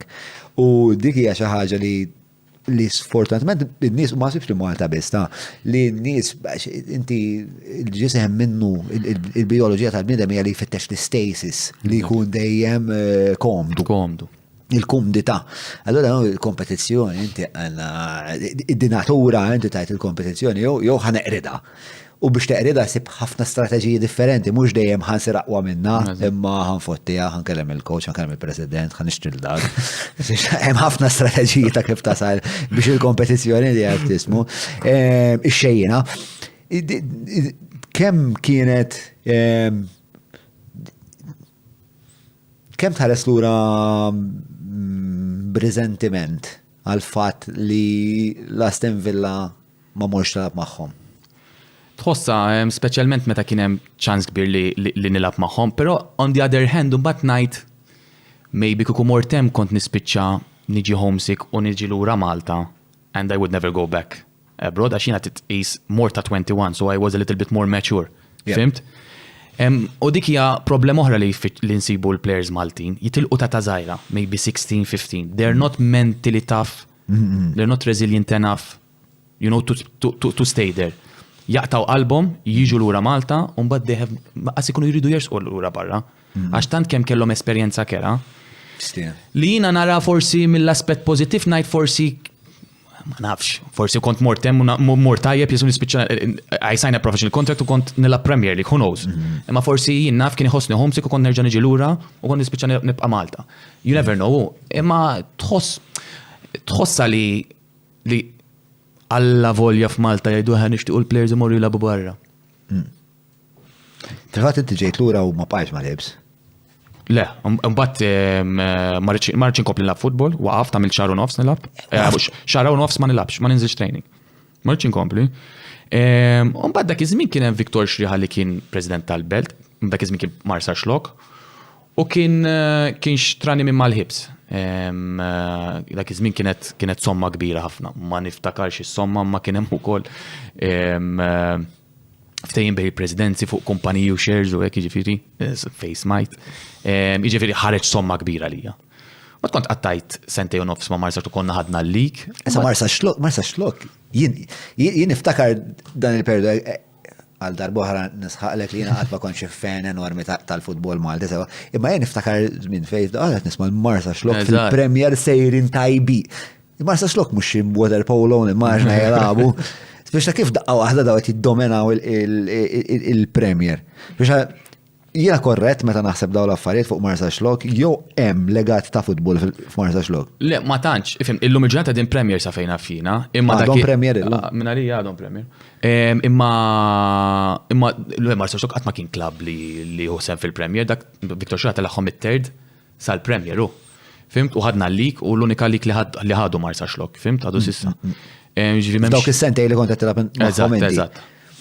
Inti kont captain dak iż-żmien? Le, kont għadni żgħir, kont għadni 18 years, mhux għax ma kontx kapaċi biex nkun captain ħajdu. Xtieħu x'inhu huma l-attributi ta' captain mela? Personalità. Personalità. I mean, ifhimni ukoll dak iż-żmien kien hemm dik il-kultura li captain joħodha minn għandu over 30-35 minn għandu l-iktar esperjenza hekk, which is wrong. Għalija captain has to be a leader, he has to get the best out of his people around him, mhux għax inti dik kienet oħra tat-tim nazzjonali, min ikollu l-iktar caps ikun captain. Di għataħħa l-aħħar coach li kellna Davis Manja, which is Correct. Ma jfissirx għax inti għandek l-esperjenza inti leader. Inti tara fl-isfera politika għandna ħafna dakemm they're not leaders hu. Hekk inti m'intix kapaċi toħroġ l-aħjar mill-poplu minn nies ta' madwarek għalija m'intix leader hu. Ma ħaqekx dak il-pożizzjoni, fimt? And I didn't have that personality nemmen u I mean ta' dik l-età ma kellek. Jiġifieri da Viktor Xrieħa iddeċida li ħajqbad il-Marza Xlok, jiġifieri kellu dat tir u ħajamlu top tier team fil-kuntest Malti. U xtaq lilek. U fil-fatt li rrid ngħidek fuq Marza Xlok anke l-aħħar darba meta morna niklu Turkish. Tasliem. Meta kellimni fuq Marza Xlok u partikolarment fuq da Xrieħa. Kien hemm livell ta' affezzjoni ħassejt. Eżatt. Kont inqisu wkoll bħala t-tieni missier tiegħi. Għax u tani kelma, ma kellna xejn firmat, għatlu press, għatlu jekk jiġini t-tim minn barra les li tħallini. Musa niktiba fuq il-kontratt, which was very stupid from my side. Għax illum il-ġurnata tikteb kollox fuq il-kontratt, għax il-kelma mhix biżejjed. Imma kien raġel, meta kien ġew tim minn Ġermanja u kienu ġew tim mill-Greċja biex jiffirmawni. I had a contract with him, kienet fadalli sentej u nofs miegħu, fimt? Għalli mort on loan, fimt? Jiġifieri tani l-go ahead. Ħalsu għalija ovvjament, imma ma qallix le ridek tibqgħu ħanaħdu li ħanibqgħu se. Kien raġel biżejjed u baqa' jgħinni wkoll anke fuq affarijiet oħra jiġifieri. Għalhekk nibqa' nafulu sallum il-ġurnata. L-irġulija llum il-ġurnata hija valur ta' skarsa l-alla, sabiħ li sib nies li għadhom ituk naqa' tama f'dan ix-xorta ta' imġiba. Ma Marza Xlok erbaħtu l-lig. Kif kont mort inti bħala il-prestazzjoni tiegħek ma' Marza Xlok kif kienet? Ovvjament, dak iż-żmien kien investa ħafna fit-tfal pali 18-19 li kienu jilagħbu mal-under 21 ta' Malta. Allura had a very good team, fimt? Kont nagħmel ħafna goals, hija kont ksirt saqajja dak iż-żmien kien hemm perjodu so għamilt 3-4 xhur barra, imma is-sena tal-lig kienet tajba ħafna. Ovvjament anke mill-aspett soċjali kont għamilt ħafna ħbieb Marza Xlok, il-komunità kienet vera maquda, fim. It was nice, it wasn't just about football, fim. Kont immur ta' spiss immaġa mill-imsida mur Marza Xlok biex nintaqa' mal-ħbieb, mas-supporters. It was something nice, fim. Kien hemm da sens li nħobb ngħidu sense of a belonging, fim. Għal-jom kienet ċaġa speċjali, probabbli. Poplu ta' 2000 ruħ. I mean, qatt maraw it-tim tagħhom fim jerbaħ xi ħaġa li fit-third jew fis-second forsi xi bikkerin jinnaf kif tajda. Xi bikkerin kif jgħidu. Xi bikkerin ma nafix di. Bikkerin. Isma, f'dan il-punt missierek, x'inhu jgħidlek fis-sens ġejt lura mill-Aston Villa, kellek disfatta mal-ħibs biex tadħal f'dan il-konflitt politiku fil-verità. Qiegħed ma missierek x'qed jgħid f'dan kollu? Ovvjament missieri tipprova jissapport yani, ma qatt ma kien jindaħal f'daw l-affarijiet, let's say, politiċi, għax ma tantx kien jifhem, fimt, f'daw l-affarijiet, kien iħalli daw in-nies li provaw mexxuni għal aġenti, fimt, għax inti bħala footballer tkun treat manager, fimt. Imma kien jissapport yani, I mean, kien jara kif ħajprova jgħinni, imma qatt ma mar u kellem jinnaf kellem il-xatt tal-klab jew jiġġieled miegħu jew hekk qatt ma għamel daw iċ-ċuċati missier qatt. U iktar kien iffokat fuq it-training, eċetera, fimtu ħalla l-affarijiet l-oħrajn u juħdu sibhom weħedhom. Ovvjament għejni jinnaf forsi ridna mmorru noħdu xi opinjoni minn xi avukat, ġimija ovvjament u kontat niżgħir. Fimt, niftakar dak iż-żmien kont mort ħadd opinjoni minant l-Emeritus George Abela, xu kien mitla tal-futbol, fimt. Fuq xiex ħadd opinjoni? Fuq di biex imurni la barra, peress li kon għadna mux fl-Ewropa, fimt, minħabba l-kwistjoni tal-ħibs, etc. So, ma rizulta xej at the end of the day. Missira kien dik pariri, biex baqajtik pariri fuq il-mod kif qed tilab? Dej. I mean, ifimni, għatma kien jgħidli tajjeb, u kont ninħaraq. And I don't think it's good, to be honest, ħana jdu hekk, speċjalment ma' tfal. You have to tell them the positive things, mux only the negative. Imma kien jgħidli l-positive dajem positive ħajibqa. Pero I think, tissem il-positive un bat titħol mod diplomatiku fuq negativ ma' tfal tal-lum. Missirek straight ma' l-ewel ek. Salvaġġ. Ġoħalek. Ekku. Old school. Imma, miegħek ħadmet. Jimperswas li ma taħdimx ma' kulħadd. Ma taħdimx ma' kulħadd. Tkollok karattru li kapaċi. Ullum il-ġota nara fil-coaching, għax inti qabel kienet one size fits all approach, fimt? Illum inti tittadatta għal kull individwu, dak forsi juħalli hekk tkellmu qudiem kulħadd. Imma dak ma jux għalli, allura nista' ngħid miegħu qudiem kulħadd. Imma dak naħseb ħanoħdu fl-uffiċċju ħankellmu waħdu, fimt? So inti titkun also naqra emotional intelligent f'dawn l-affarijiet, fimt? Mhux bħal qabel il-coach jgħidlek qudiem kulħadd u intuħu għalik u fimt? Fimt tittarom daw it-tip ta' personalitajiet. Reċentament rajt dokumentarju fuq dan it-tim li bena il-suċċess tiegħu it-tim ta' Wembley. Ta' fal-sora ta' Vinnie Jones, John Fashion u... Vinnie Jones, na. Wimbledon kienu, ma. Jien jaxat le. Wembley għatli. Le, Wimbledon. Wimbledon. Rajtu dokumentarju. Ma rajtux. Dajem dokumentarju tal-bliħ. Fuq daw grupp working class, kienu third division, jew xi ħaġek, u rebħu l-FA. Kienu rebħu l-FA trophy kontra Liverpool. U daw kienu biex il-moment li inti tinaqat ġdid ma' tim, per eżempju, għedek, all right, kif għanna, waqt li għetikellmu kiex xatmu għarek, jitfakġu xkora, da fucking tim tal-futbol, bro. Da tim tal-futbol, mux il-mafja. Jitfawġu l-but tal-karozza, juqodu jduru bik ma' Wimbledon, ħallu kem xi satej, un-bat skont kif toħroġ minn dak il-but tal-karozza, jekkux imwerwer għal-ħajtek jew les biex tifqaħ xaħat, jiddeċidu inti xtajjeb għat-tim jew le. U b'dik l-attitudni, dat tim mar minn tim ta' third division li rebaħ l-FA trophy waqt li għadhom fit third division. Għax kulħadd kien imwerwer minnhom. Dakin kulħadd ġifieri Madonna ma dawk imisna. U fil-fatt Vinnie Jones mbagħad sar filmstar. Filmstar, eżatt. U dak sal-faċ kien fil-logħba tal-futbol, Vinnie Jones. Tal-waħx. Eżatt. U John Fashion kien jekk forsi ma kienx daqshekk aggressiv daqs Vinnie Jones fuq il-ground. Fil-locker room kien gattif, ġifiri borderline psikopatiku kien.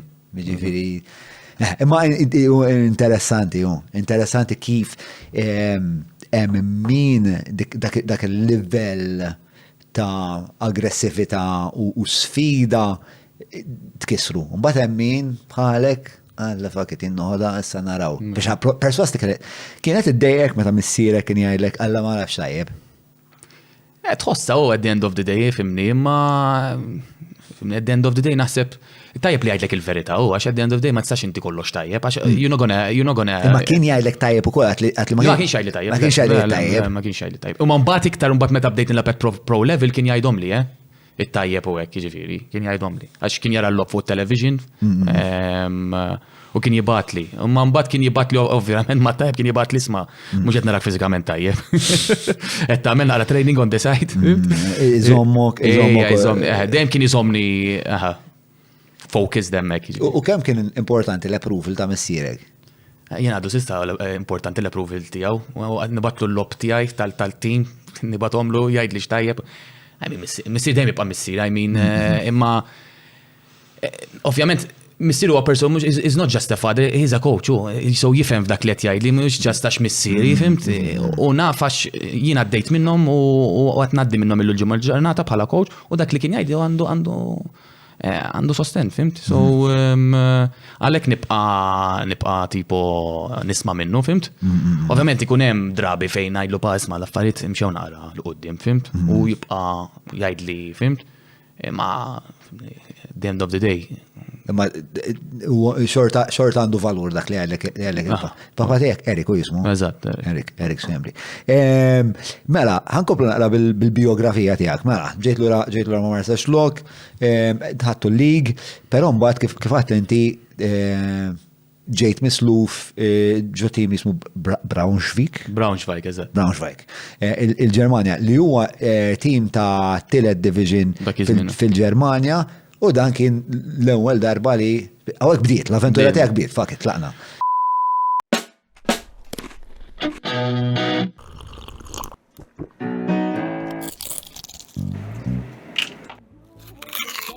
Know your food. Book your food intolerance and allergy test now. Browns. Bażikament qabel ma ħaddik l-offerta kienet ġiet offerta minn Ofi Kreta. Ofi Kreta kien tim Grik li qed jilab fil-Premier Grik. U jina kontet nikkonsulta mal-President ta' Marsa xlokat l-usma jina preferi mmur fl-ewwel divizjoni tal-Greċja, għatlu mill-li mur third division il-Ġermanja, inti pala player dem tittilab fl-ola livell. Għall-isma minni, aħjar tmur il-Ġermanja, għax il-Grigi huma bħalna, La jħallsu, u hekk, u bla struttura, u da mur il-Ġermanja għalli kollox serju, kollox professjonali u kellu raġun. Anka fit-third division hekk. Third division ifimni, klab professjonali, 12,000-15,000 kull logħba. I mean, qed tilab ma' timijiet kbar, ma' billiet kbar, Dresden, Dinamo Dresden, fimt, klabs kbar, vera waqgħu third division, imma daw fan base kbar. Fil-li jiena kont qed nilab qudiem 10 min nies. U 5 minnhom kienu jkunu familja tiegħi. U fil-li qed nilab qudiem 12,000 u 15,000. Għalija kien xokk. Imma parti jekk kien xokk għalija kulturali u anka bħala ħajja, fimt? Fil-li għandi kollox lest fuq il-mejda, fil-li rrid nipprepara kollox jien. Irrid imur tajt kollox jien fuq xiex nitkellmu. Sajjar, ħwejjeġ, kollox hu. Mbagħad jibdew ġejjin il-konti tad-dawlu hekk fejn ħallas kont tad-dawla. Kollox kien iħallas missieri. Kellek 20 u f'dil-ħab. Ela 21 and I signed my first professional contract. Fimt, it was a cultural shock. Anka l-Ġermaniż ma kontx nitkellmu dak iż-żmienu. So huma l-Ġermaniżi alla volja jkunu jafu bl-Ingliż ma jkellmux bl-Ingliż. Il-coach inqallis ma għandek 3 xhur ma titgħallem Ġermaniż barra. Tefal naqra preċerem. Imma kienu nice li tawni li kienet tiġi teacher. Kienet tiġi teacher dar, kont nitgħallem il-Ġermaniż. Ma battallim. Dik kien jipprovdilek il-klab? Il-klab kien jipprovdilek. Ġifieri minn kien li kien tim ta' third division id-disparità fil-professjonalità milli qed tgħidli xorta kienet kbira. Kbira. L-istruttura biss ħanajdlek. Meta kont nilaf ma marsax lok, xaġa żgħira ħanajdlek li forsi għalikom ma tagħmilx sens, kont imur bil-kit lest biex nitrenja. Fimt? U mbagħad nagħti l-kit l-ommi u taħsil l-kit biex nerġa' mmur l-għada. Il-Ġermanja kien ikolli kollox lest hemmhekk. Kun ma mmur hekk, inbiddelhem, norġa' training, but jieħdu ħsieb il-kit managers. Affarijiet żgħar imma fejn jagħmlu differenza kbira. Kollox strutturat, kollox organizzat.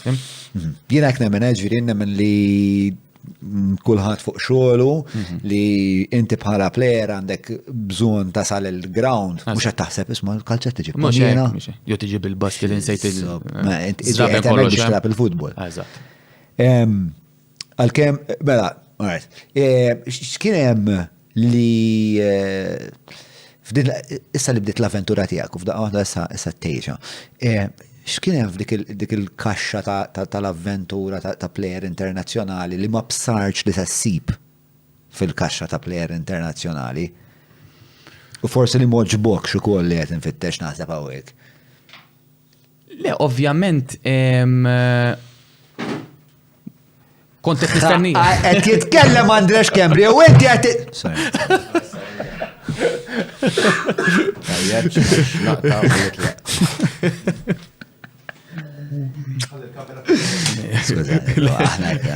It's just us, sorry. I swear we're professional usually. Skużani. Kompli. Le għed ibżaġ. Forse għat ma rajċaġek. Bes li kien jabbarra. Medjokrita. Le, il-coach kien jamlillek tibżaġ. Jaħsadna kien. Mela, fejku għadna rolling you. Mela, x'kien hemm li kien sorpriża għalik? Sorpriża li at the end of the day il-ħajja tiegħek at the end of the day tevolvi wara l-futbol. For example, meta kont nilab Malta jiena kien ikolli ħafna ġranet off. Fimt li I mean, li at the end of the day toħroġ ma' sħabek, toħroġ mal-familja tiegħek, toħroġ ma' ħafna, tagħmel ħafna affarijiet, fimt, pajjiżek. Imma di ma rrealizzajtix qabel ma mort barra, fimt irrealizzajta meta kont barra. Meta kienna konna ġurnat off, jiena kont inqatta żmien ġewwa, inkollu ġewwa. Inkollu dar. So inti ovvjament qed tiffoka 24 hours football biss. Football biss. I mean, però differenza li inti tmur eżempju training tibda eżempju fl-10 tkun hemm eżempju fit-8 u nofs. Tikol il-klabb eżempju fis-sija eżempju tmur id-dar ġifi għandek mis-sija. Sakemm torqod free. Ġifi hekk inti ma timlix naqra l-ħin tiegħek, ħassibha diffiċli, Forsi dik inti ma taħsibix meta tkun qed tilab Malta. Fimt għax inti tant kemm tkun qed tgħaddi l-ħin mal-familja tiegħek għax tkun qed tgħix għadek darek. Imma meta tmur barra inti ħajkollok ħafna ħin waħdek. Meta tgħix waħdek sakemm mhux qed tgħix ma' tfajla jew mal-mara jew mal-familja. Int kellek tfajla dik iż-żmien? Le, kont waħdi. 21. Kont 21, single, u l-fatt li kellek dan il-ħin liberu, void kollu, kienet id-dejjek? Kont naqa ħafna homesick minħabba hekk. Ħafna homesick. U ovvjament dak iż-żmien imnalla ta' ngħidlek, is-social media ma tantx kien għadu kif qabad, fimt? Dat ngħidu fi-2007. So anki inti meta tara social media u tara l-sħabek qed jieħdu pjaċir u inti għatem ma kienx ħatejn. So on that side kont safe hemmhekk. Imma unfortunately meta jkollok ħafna ħin, fimt, għalli għambat wara meta bdejt nikber bdejt nimla l-ħin iktar, bdejt insib x'namel, bdejt namel courses online, eccetera, eccetera. Imma tant kemm rrid nkun fokat fuq il-futbol li ma ċed daħħal xi ħaġa oħra f'ħajti biex ittellifni, fimt? Allura kont nipprova nintaqa' mal-players biex imorru noħdu kafe biex naqta' naqra mid-dar, imma l-maġġoranza kbira kont intefa' d-dar waħdi. Jew nara l-films. Kont tellajt Xbox miegħi, sa jien qatt ma lab PlayStation u hekk. Imma tħan tella xi ħaġa miegħi Xbox biex forsi ngħaddi l-ħin. Spiċċajt nlabbija, tant kemm ma kontx imdorri nlabbija li kont nara dak iż-żmien il-films fuq DVDs. Din l-idea tal-ħajja soċjali ta' Andre Xkembri, speċna kif qed tiddeskrivi lilek innifsek bħala bniedem li kont dixxiplinat ħafna anka tul l-adolescenza, kienet diffiċli li waqt li sħabek qed joħorġu, qed jixorbu, qed jixxalaw, biex inti ma naħsibx li stajt tagħmel daqshekk. Le, ma taċ. Xellerar. Fil-fat kelli problema jina, kull darba li kont ninżel Malta, kont namel straġi kważi, noħroġ ma' sħabi. I mean, għax tant kem kont isni msakkar ġewwa, meta kont barra, tant kem ħin kollu kont tifokat fuq il-futbol u ma noħroġ u ma ngawdix, tinsiex 21 qed ngħidu aħna, mhux qed ngħidu jiena 30, kun ġiġa date, fimt? So kelli dak in-nuqqas, fimt għallu kont niġi Malta u kont kien ikolli. Tagħmel ħerba. Ħerba. Malta jnix dak iż-żmien, bro. Għaw ħafna ċuħadċana għal-nasib għal-ħerba l-lejla, s-siet nara l-lejla. Ġviri kienet diffiċli. ħafna, għalot. Femni, kienem parti li tkun homesick u kollu timmissi għal-familjari tijaku. Għalla-volja ċemplu l-ek, it's not the same. Imma, it was difficult, u njafkem il-darba kont nibki wahdi, U domt, I mean, kont anka wara 7 snin, 8 snin barra xorta. Kont tibki għax kont tħoss nuqqas ta' d-dar, ġviri? Nuqqas ta' my previous life in Malta, fimt? Nuqqas tal-familja tiegħi, nuqqas ta' ħuti, nuqqas ta' ħbibi, nuqqas tal-ħajja soċjali f'pajjiżi u aħna fiż-żożja tagħna kellna ħajja tajba. U meta kont qed tipprova tibni ħajja soċjali fil-Ġermanja kif? It was difficult. Għax il-players fimni tintaqa' l-kafesija, mbagħad kulħadd timur għar-rasu. I mean, mhux se jqogħdu miegħek. Kont naqbad ma' dawk il-players li kienu ta' Empire 21 kollha weħedna, fimt? U ġieli nipprovaw imma it's not the same. Fimni l-Ġermanja mhux se tdaħħal. F'liema sens. F'kollox. Ajju mhux se tagħmel xi pudin jew hekk, għax jew tispiċċa fuq il-gazzetti, jew l-klabb ikun jafu jkeċċik. I mean, you're not gonna risk anything, fimt? Tkun vera. Imma jisu impliċitu f'dek l-istarrijem li Malta l-pudini kont tagħmilhom. Yeah, I mean, that's good li kont toħroġ ma' sħabek u forsi toħroġ xi gżejjer kont tagħmlu. I mean, tajt mhux il-klab ħajkeċċik jaf li mill-aħjar players tiegħek. Nipprova nasal għalija għax jiena ġurnalist baxx u pastas. Hemm xi pudini li tixtieq taqsam magħna? Taf inti. Iżek taf. Le, ma nafx jiena qed ninstiga xumbaġa. Le, fil-klassik fidejk. Bħal xiex potidi ma. Ta' fuq, sekonda. Mux qed inferret tequila fit-tazza waqt li qed ta' fuq. Għax illum għandna wkoll aħna hekk kif rejna għandna nagħmlu ta' party hawnhekk. U deċidejna la ġej Andre Xkembri llum nagħmlu party ma' Andre Xkembri. Intrajt għal-mejda hemmhekk kif u hawnhekk minn hawnhekk ħanieħu din l-opportunità biex lil Kajli ngħidilha li d-darba f'ħajjitha ġabet waħda tajba. Le, fuqat kull maw. Lejla ħaniklu nixorbu tajjeb. Mela, fejkona, pudini. Għandek hekk xi lejl tajjeb, x'taqsam magħna.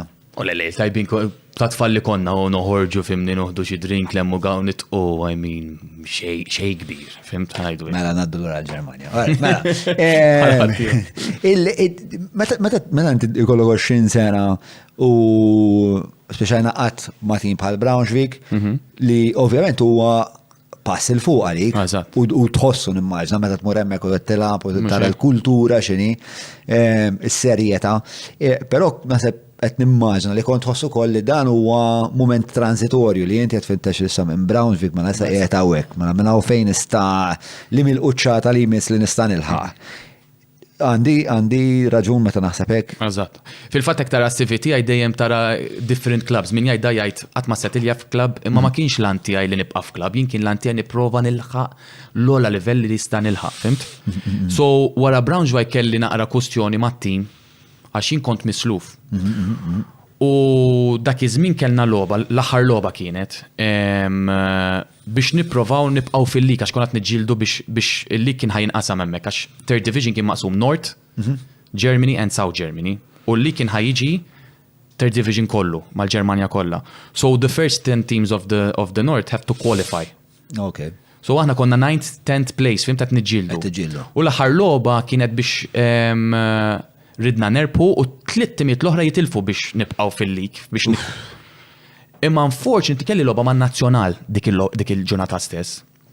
U kelli deċiżjoni x'nażel bejn jew nibqa' magħhom jew mimur nilab man-Nazzjonal għax it-Third Division il-lig jibqa' għaddej pers li ma tantx hemm players jilagħbu man-Nazzjonal fit-Third Division allura l-lig ma jaqafx bħal top level, top leagues, fimt? Ma jaqafx waqt li jkun hemm il-qualifications u Eżatt. U kont għażilt li nilab man-Nazzjonal jiena u kienu ħadwa kontrija. And they didn't want to sign me u ġejt dari mal-ħajt. Ġifieri għan-nazzjonali jiena vera batejt. Vera batejt. So basically they didn't want to offer me a contract u kważi u mar saxlok dak iż-żmien bidlu l-President Viktor Xriha mar mal-belt u kien hemm preżent ieħor Robert Kotajjar, Robert Mikallef, sorry, li mar saxlok illum jgħid ma' Santa Luċija naħseb hekk m'iniex ser żball. U da għall-isma għallin les l-intik paga tajba u tibqa mana, għax I was on loan, fimt? Tassew. U kontet naħsiba, għax dik is-sena li għattajt barra it was so difficult in Braunschweig, very difficult, very homesick, nikbi. I mean, I had a good season, skurġajt 10 goals, jiġifieri il-fans kienu jħobbuni ħafna, imma spiċċat ħażin minħabba li għażilt in-nazzjonal billi għażilt lilhom, fimt? Anka l-fans kienu. Fim kienet belta 250,000 ta' jiġifieri Braunschweig. Belta 250,000 f'punt fej kelkom din il-partita. Eżatt. Kruċali għazil bej Malta u Braunschweig għattalom smajja xolta Malti. Eżatt. U ħadwa kontrija. U bdiet toġobni li delli nerġa' niġi Malta. X'tant kemm kont għaddejt minn ħafna dik is-sena u minn tbatija, tinsiex aħna mhux qed insemmu l-kwissjoni tat-temp. Toħroġ titrenja f'minus 10. Fim dik il-kesħa, maħniex imdorrina hawnhekk nitrenja f'dak fis-silġ hawnhekk. Hemmhekk titidra f'kollox. U kontet naħsibha u l-missieri għatlu x'taħseb għatlek niġi nagħmel sena oħra Malta. U missieri għalli kelma tiskanta ta' illum il-ġurnata ngħid għalli kelma għallek tiġi hawn ma tmurx lura. U baqgħet li f'moħħi. U għadha baqa' li f'moħħi llum il-ġurnata berren f'moħħi.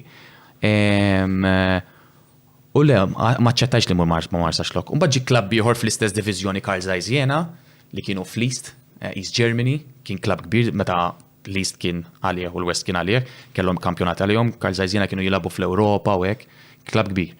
Minn fejn ġejjin il-lenses ta' Carl Zeiss, ma nafx hekk ġieli. Il-lenses ta' Carl Zeiss, meta tara lens Carl Zeiss. Okay, all right. Eżatt, huma very good.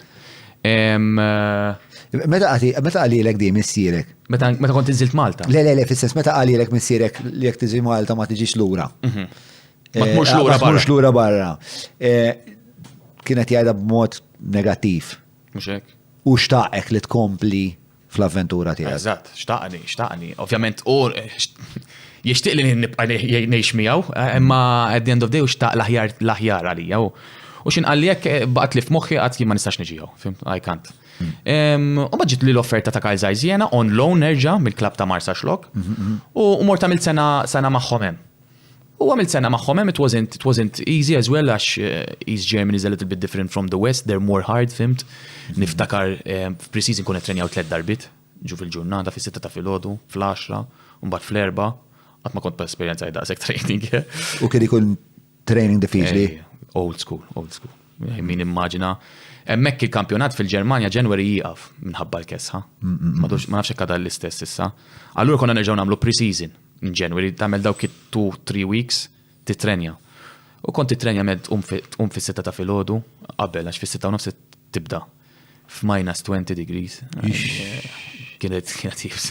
Minus 20 degrees. Jitrenjajt minus 20. Iswa ta' żgħajat ma ħassejthom. Fil-fatt konna trenjaw fuq il-synthetic. Xkonna kon titlob l-alla ma jqasmu lekx il-ballun, għax mur xutjaħ il-ballun minus 20 degrees. Eżatt. Azza. Mela. Kem dont maħom daw? Sena. Kont misluf.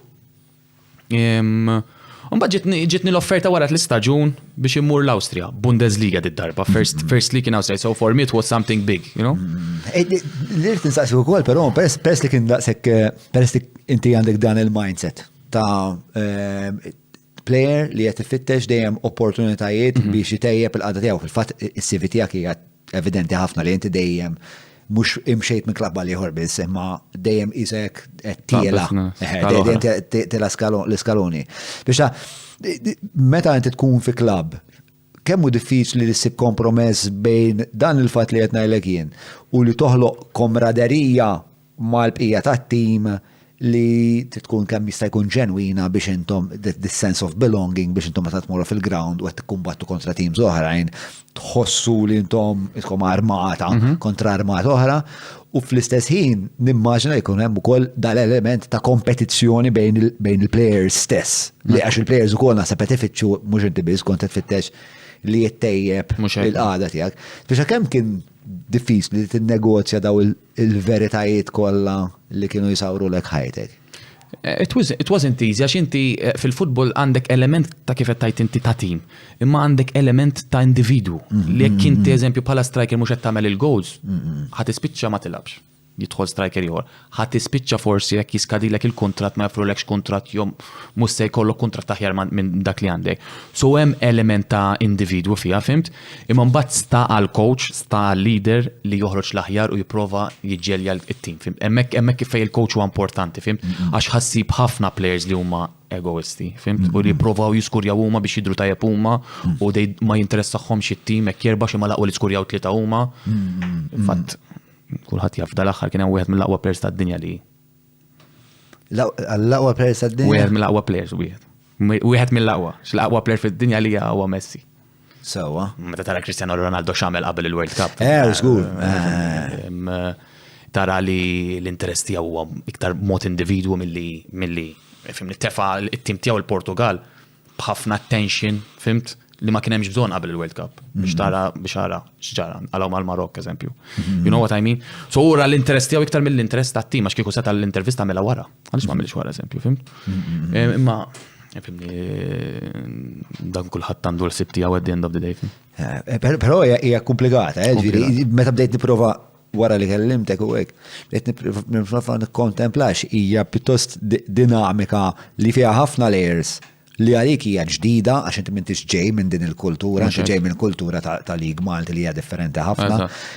U bdejt ngħid istja, jaf kemm diffiċli għax inti trid tkun futboler ta' dak il-livell u fl-istess ħin qiegħed tinnaviga daw il-social dimensions l-oħrajn kollha, speċa huwa ħafna li trid tikkomputa fl-istess ħin. Mela, tlaqna lejn l-Awstrija. L-Awstrija mill-li nista' nifhem it-traġit tiegħek kien forsi l-iktar perjodu emozjonalment kastiganti għalik? Korrett jekk ngħidha lil ħaġa? Ħafna. Għax ovvjament iffirmajt kontratt ta' sentej. Ħanilha f'kampjonat tajjeb ħafna.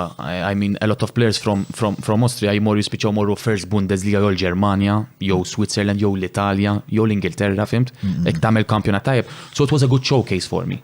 Unfortunately, it-team ma bedix jagħmel tajjeb, ma kienx tajjeb, konna fl-aħħar pożizzjoni, kien itkollu problemi finanzjarji. I was feeling homesick, ħafna homesick. U l-performance tiegħi ma kienux tajbin. U ovvjament at the end of the window, I mean, f'Jannar jerġa' jinfetaħ il-window, jinkun iffirmajt f'Ġun, for example. U f'January I wanted to move. Kellimt il-klab, kellimt l-agent, and we started making contacts to try and go to another team because ma stajx nibqa' hemm. I mean, I wasn't playing, kienet iħossni mhux tajjeb, l-ambjent ma bedix joġobni, fimt? X'kien hemm homesickness kienet se tkun miegħek tmur fejn tmur, l-diment li mhux ħatibqa'. Miktar għal meta ma tkunx qed tilab imbagħad, Għax you don't feel that you meta ma tkunx qed tilab inti ħajkollok dak in-nuqqas ta' belonging mat-tim li mhux qed tagħti xi ħaġa, fimt? It's very difficult. Ek ma jkollokx coach li għat hands-on fuqek li jgħinek li he supports you jkollok team warajk. It's very difficult. Easy li taqa ħażin. Met inti ma tkunx qed tilab, ma tkunx qed tagħti l-aħjar tiegħek, tmur hemm just for training, tispiċċa fuq il-bank, ġieli ma jgħatlekx. Ġieli ma jgħatlekx mat-tim, inti dik tittara wkoll. Ġieli laqqas tkun ma tmintax. Li inti tispiċċa stadium toqtarhom jilagħbu. Fimt? Which is, speċjalment tkun qed tgħix waħdek. Ma tistax tmur u titkellem mal-mara jew ma' ommok jew ma' sħabek. Dat tmur titkellem mal-ħajt. Fimt? So it's very difficult, especially when you're living alone, fimt? U ma tkunx qed tilab. U f'daw is-sitt xhur kemm f'daw is-sitt xhur inti sitt xhur li għamilt ma' dak. Kemm kont qed tilab, kemm labt? Le fil-bidu bdejt nilab, kont mal-ewwel dax, kont skurjajt ukoll. Imma ġi perjodu mbagħad fej isu l-performance tiegħi they went down. Issa tgħidli forsi who knows why. Naf it-tim beda jitlef ħin kollu, It-tim beda jitlef ħin kollu. Performance-wise nammetti li ma kontx qed nagħti l-aħjar tiegħi. Ngħidlek il-verità kien hemm kwistjoni wkoll għax darba għamilna meeting il-coach u qalilna tim sieħ għamilna meeting biex naraw x'hemm bżonn nagħmlu hekk u qalilna min jixtieq jitkellem jgħid xi ħaġa. U jiena bil-Malti ta' basta li jiena u lejti dejja. Ħalli għalik. Ħadd ma tkellem, u ħadd jitkellem jiena. Għatlek nies bħalna jsalbuna. U salbuni ngħidlek. U għatlu coach għatlu jiena naħseb li tattikament maħniex qegħdin tajjeb. Ma kienx mistoqsija ma kienx tweġiba tajbax qed nattakka lilu, fimt? Għatlu qegħdin wis miftuħin fuq wara naqlaw ħafna goals irdu nagħlqu iktar, fimt? U dak il-meeting ma labx logħba oħra. Dak li tieħu. Anka wara, fil-fatt qed niftakar anka wara li kont kellimt l-Ingilterra ma kontx captain id-darba ta' wara. Imma lab Michael Mifsud, biex ngħidu kollox, lab Michael Mifsud u pers li huwa għandu iktar caps minni joħodaw il-faxxa. Issa kum maridu jilabu lilu apposta, who knows? I don't know. Fuq dak il-periodu ħanaslu. Mela, għamil daw is-sitxur ma da tim Awstrijak, x'kien jismu da tim Awstrijak? Awstrijak Kärnten. U tim li kien f'Klagenfurt, ma nafx ġili smajtu bih, fejn mill-lejk sabiħ ħafna. Klagenfurt. Le, ma kellix il-fortuna. Pero mbagħad l-affarijiet inbidlu. Ekku. Mbagħad mort l-Ungerija. Isma' kurzita, di kif taħdem, di l-affari kollha ta' biex għatmur minn tim għal ieħor. Inti dak iż-żmien ikollok aġent. Aġent, ikollok aġent, U l-aġent ikun qed biex ta' qed imur għand klabb żoħra jena isma' jien għandi l-Andrex. Eżatt. U jkun qed ibiħek essenzjalment. U inti dejjem kellek l-istess aġent? Le, ġieli kelli aġenti oħra, mhux dejjem l-istess. Għax inti tista' ssib ukoll jibatlek aġent jgħidlek isma' jien għandi klabb lest għalik. Jibatlek il-kontratt, ma mx għalfej tiffirma miegħu jieħu l-commission mill-klabb eżempju, and you have your own club, fimt? Imma hawn min jibqa' mal-istess aġent, speċjalment dawn l-aġenti kbar li jkunu b'saħħithom ħafna. Imma dawn l-aġenti li ma qbillekx inti tiffirma kuntat tispiċċa magħhom biss. Esklusivament magħhom. Sewa. Jiġifieri u di pereżempju biex iċċaqlaqt mill-Awstrija int bad mort l-Ungerija ma' tim li ma rnexxilix insibt. Ferencvaros, eżatt. Ferencvaros. Ok. U kif seħħet din? Jien kont lucky wkoll li kien hemm plejer Malti dak iż-żmien jilgħab Justin Haber hemmhekk. Żgur li kien Sheffield? Sheffield mar da. U kien għaddi li kelma tajba ma' team temmek, jiġifieri, and I went on a trial first time terġa'. Okay. So I went for a trial hemm l-istess kesħa inkredibbli l-Ungerija. I mean, li idejk qed ngħidlek hekk m'għandek xingwanti, ċej jibbisu. U hekk ġrali ġifieri kelli morni xingwanti tal-skiing, għax tant kemm tilab. Ejja biex titrenja. Mor trial ġimgħa u ġobthom u firmajt tal 6 months hemmhekk. Biex jaraw hekk kienx tajjeb biżżejjed. Bdejt nilab bil-mod il-mod ma kellix xi 6 xhur. Wow, fimt? Mbagħad kienu ġeddu l-kuntratt għal sena oħra. Fejn dik is-sena kienet waħda mill-aħjar staġun. Ejja. Kont qed nilab bħala winger terġa' striker, skurajt 16 goal. Erbaħt l-sportiv tas-sena f'Malta. Kelli nerbaħ għanefqom, anyways. I mean, tapprezza li terbaħ l-sportiv tas-sena anka f'Malta, fimt, alla volja f'Malta, fimt. Tħoss li għallin qed tagħmel xi ħaġa qed tiġi, fimt, rikonoxxut tajbatta. Ma jiena il-mistoqsija li timbet moħħi meta tgħid li pereżempju meta għaxina naf li pereżempju kont it-top scorer ta' tim tiegħek dik is-sena, kont it-tieni top scorer tal-lig u li l-ewwel ħaġa li semmejt li kienet li Malta ġejt fl-aħħar rikonoxxut. Tibda nistaqsi għalfejn huwa daqshekk importanti għal bniedem li jiġi rikonoxxut fart walidu. Ma nifhimix, fis-sens inħossa u ma nifhimix.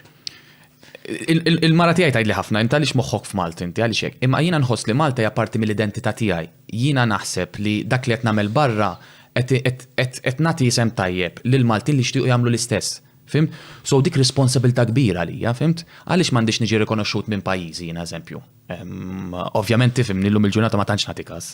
Imma kien hemm perjodi fejn kelli staġunijiet tajjeb u taw l-isportiv ta' sena l-liħor u ma nafx min għax, you know. Politics, yeah. Eżatt.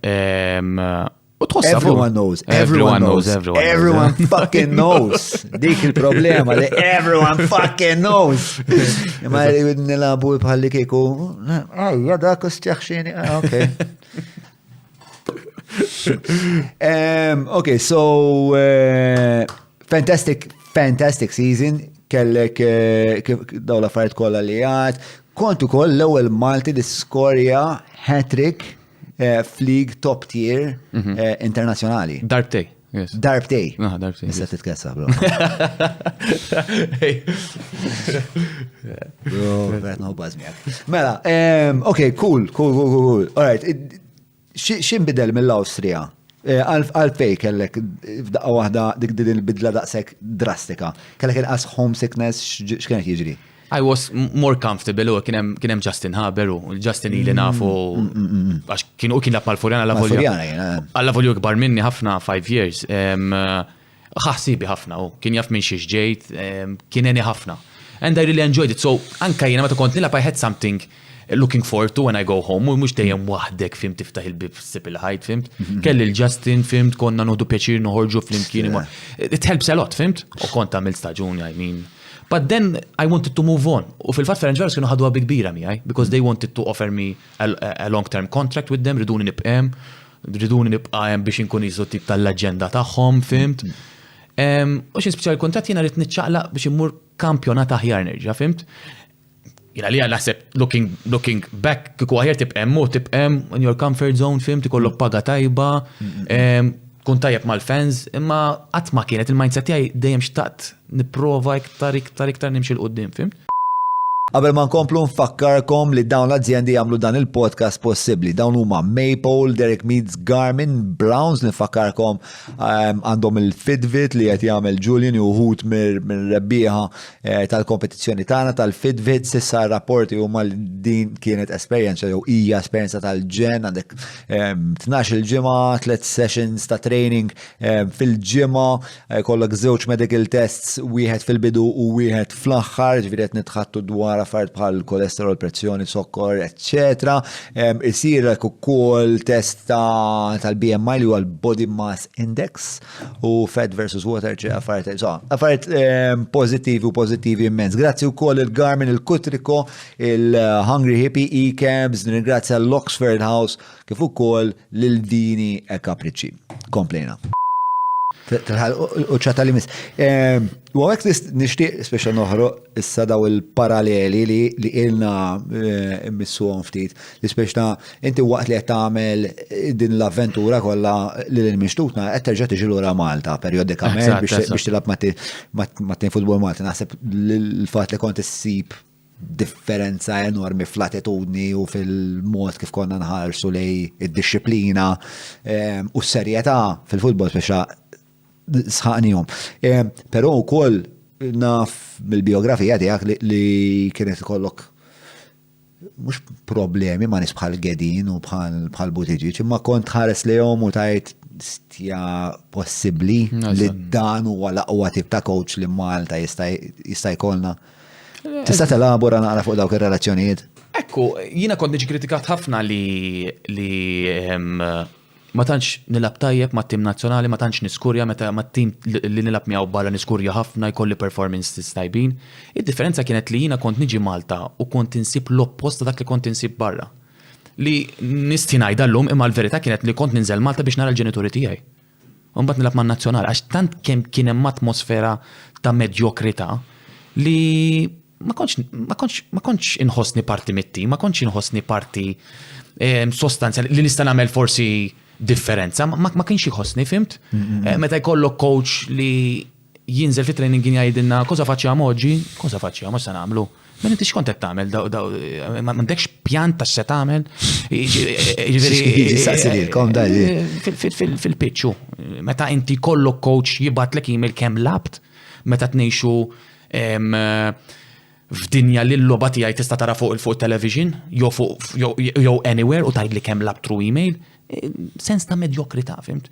Li at the end of the day, xi kultant ma nagħtix tort għax daw għexu fil-medjokrità, so they don't know better. Imma minn coaches barra nippretendi ħafna aħjar.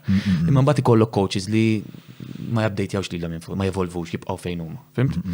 Da Pietro Gadin. X'kienet is-CV tiegħu qabel ma jkun jiġi coach għal Malta qabel? Fimni, u dejjem ikkoachja international level, I mean, u kien fl-Association Taljana, kien assistant coach ta' Trapattoni meta kien hemm il-Taljani fil-World Cup fi 2002, mbagħad kien coach tan-nisa tat-Taljani, fimt? So ġifieri xi livell kellu ma kienx medju fis-sens. Ma kienx espost tal-medjokrità, jekk kien assistant coach ta' Trapattoni. Eżatt. Imma beda jagħmel ċertu affarijiet anke ċertu trainings li kienu jagħmluhom 20 years back, fimt, ma volvix bħala coach, you know what I mean? U inti llum il-ġurnata il-players they're more smart illum il-ġurnata anke bl-internet, bis-social media jaraw ċerti klab x'inhu ma jagħmlu, fimt? Allura inti ma tantx tista' taqqatti meta għandek leader li da laqqasu kapaċi joħroġ l-aħjar mill-players tiegħu, anke għandek dak it-tip ta' livell, fimt?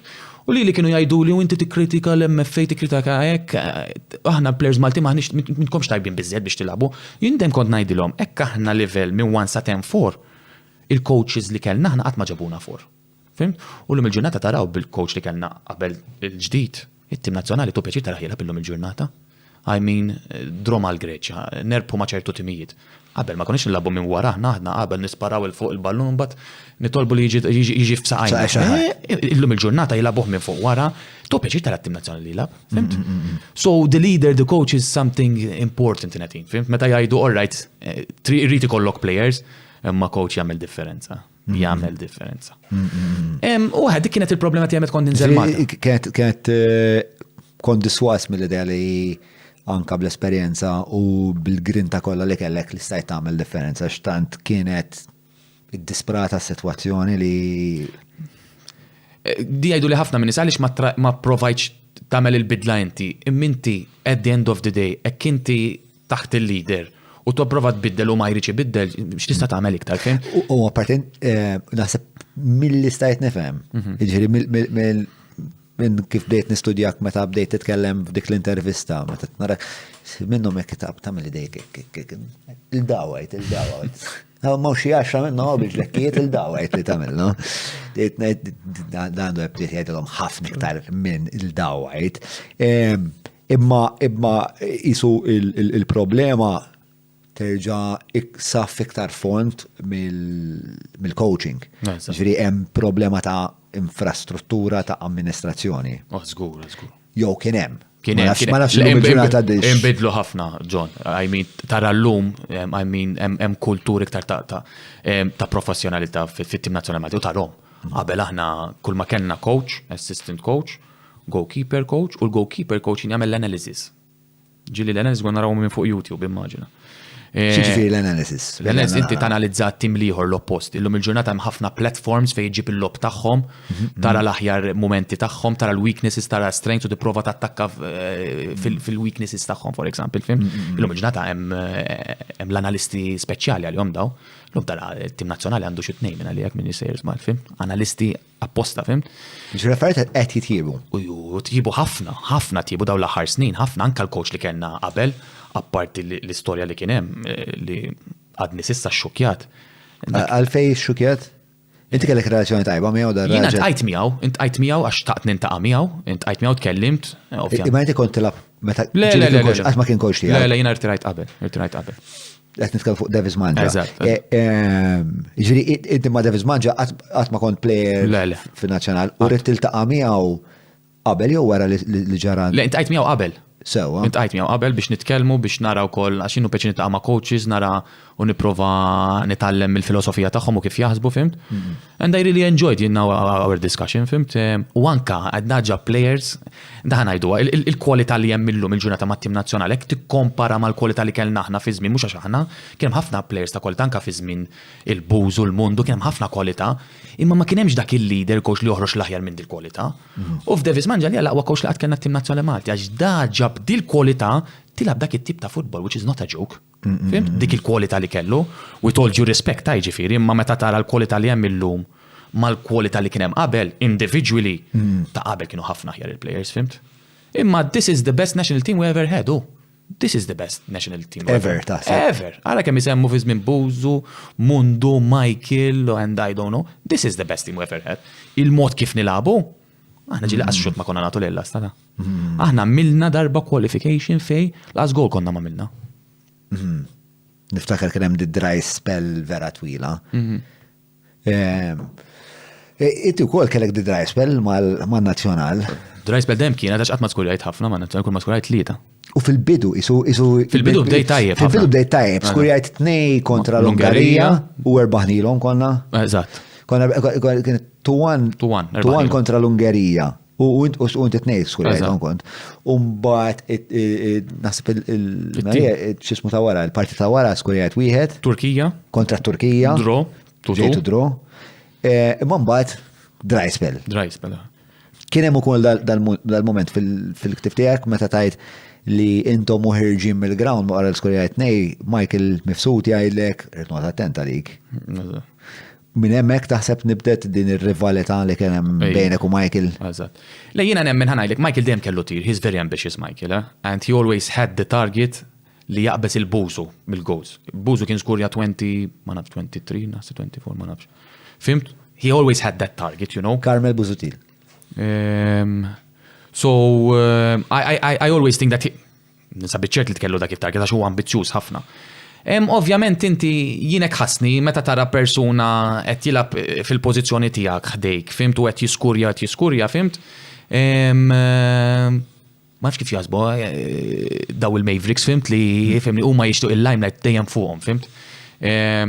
U nibtet naqra isu which also jien kelli wkoll tort fiha. Jiena I mean konna niġildu ħafna jina u Michael, speċjalment fil-logħba wkoll ma kienx jqassam u kont bil-Malti nkellmu ħażin ukoll, fimt?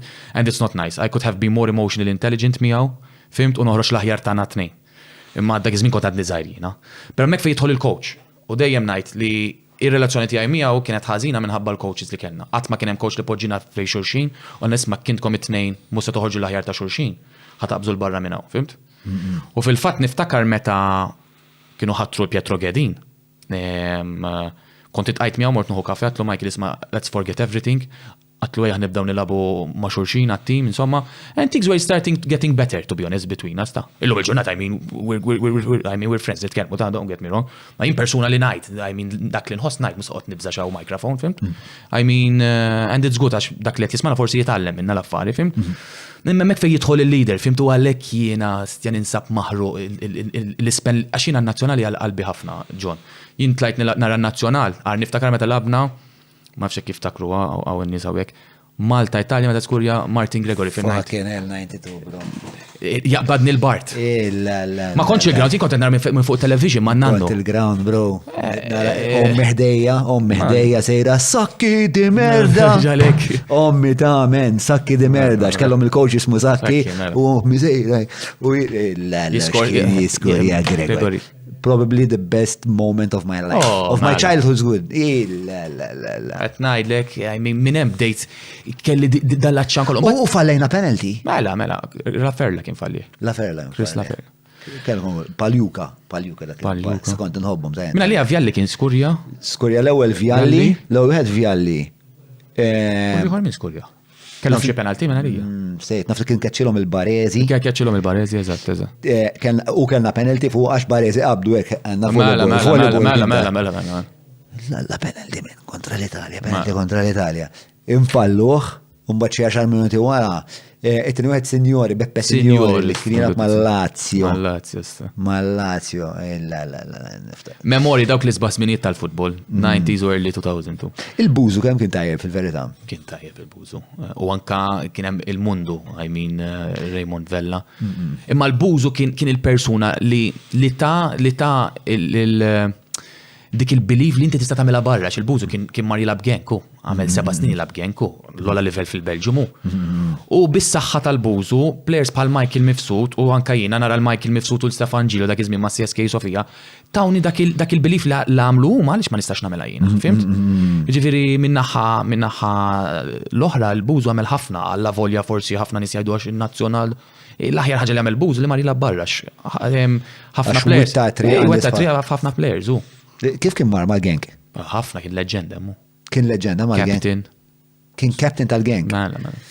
Kellu karizma, kellu karizma ta' barra, fis-sens il-mod li kif kien jilgħab.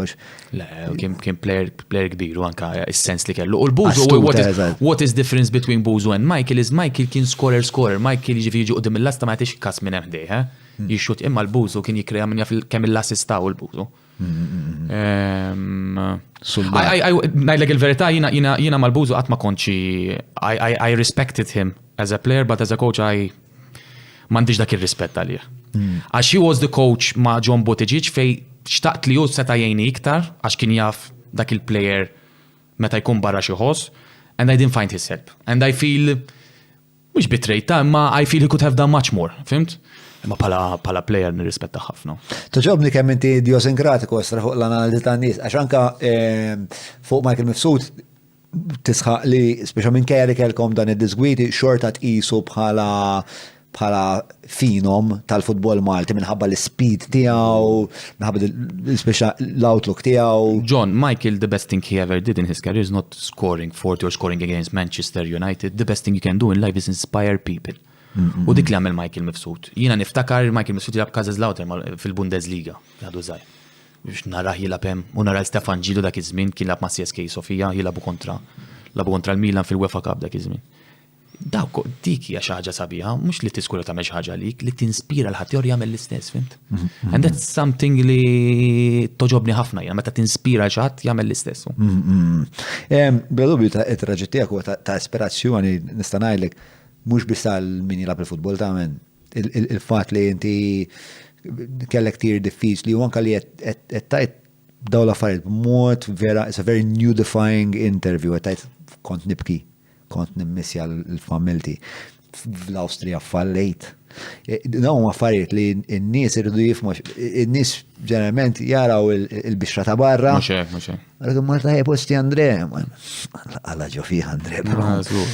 Meta kont tifel kont taqla ġo fih, fis-sens ta' taf kif, wara training, ċaħħat minn adolescenza u hekk. Importanti ħafna li jifmu kemm hemm saffi għas-suċċess. Ħamur naqgħu għall-biografija tiegħek. Wara l-istint tiegħek fl-Ungerija u mbagħad il-Greċja, le? Eżatt, mort il-Greċja. Però kien żmien fejn kont ħadd tiġi firmat ma' Sampdoria. Eżatt, dik kienet wara l-Greċja. Wara l-Greċja. Bażikament kien hemm klabb Olympiakos Volos li kien ħajparteċipa fil-Europa League. U firmajt magħhom għal sentej. Sfortunatament l-FA Griega kienet waqqat li l-klabb tiegħi stess li firmajt għal Forti Viġa il-president tagħhom instab bil-korruzzjoni. Match fixing. Match fixing. So imagine at the moment we are playing for Europa League. Konna ħanlabu mal-Paris Saint-Germain. U before we are playing with a team from Luxembourg biex ngħaddu, konna ġaħat ħanaddu għax we won. Ħarġet in-news mill-UEFA li we are suspended. Jiġifieri qabel il-logħba jiena qed nitlob coach tilabnix għax m'għandix moħħ biex nilab naf li issa we're playing for nothing, you know. Imma qalu naħan iġġildula u spiċċajt labt u skorjajt. Insomma, għaddejna konna ħanlabu mal-Paris Saint-Germain. Meta reġgħu kif tajda. Isom kelmu mal-UEFA biex jipprovaw nkomplu, fimt? Reġgħu ċaħduha, waqqawna, fimt? Kemm xi appell. Appell dik il-kelma, ninżal Malti jiena. Kien hemm appell, u insomma maċċata. Kitna tequila ma la jfakkaru lek Appell.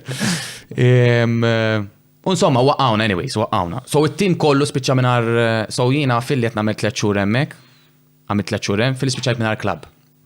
I was lucky li ġew Panionios, team fis-Super League Greċja, u firmajt sena hemmhekk, ġew Ateni, il-klabb kien ġew Ateni.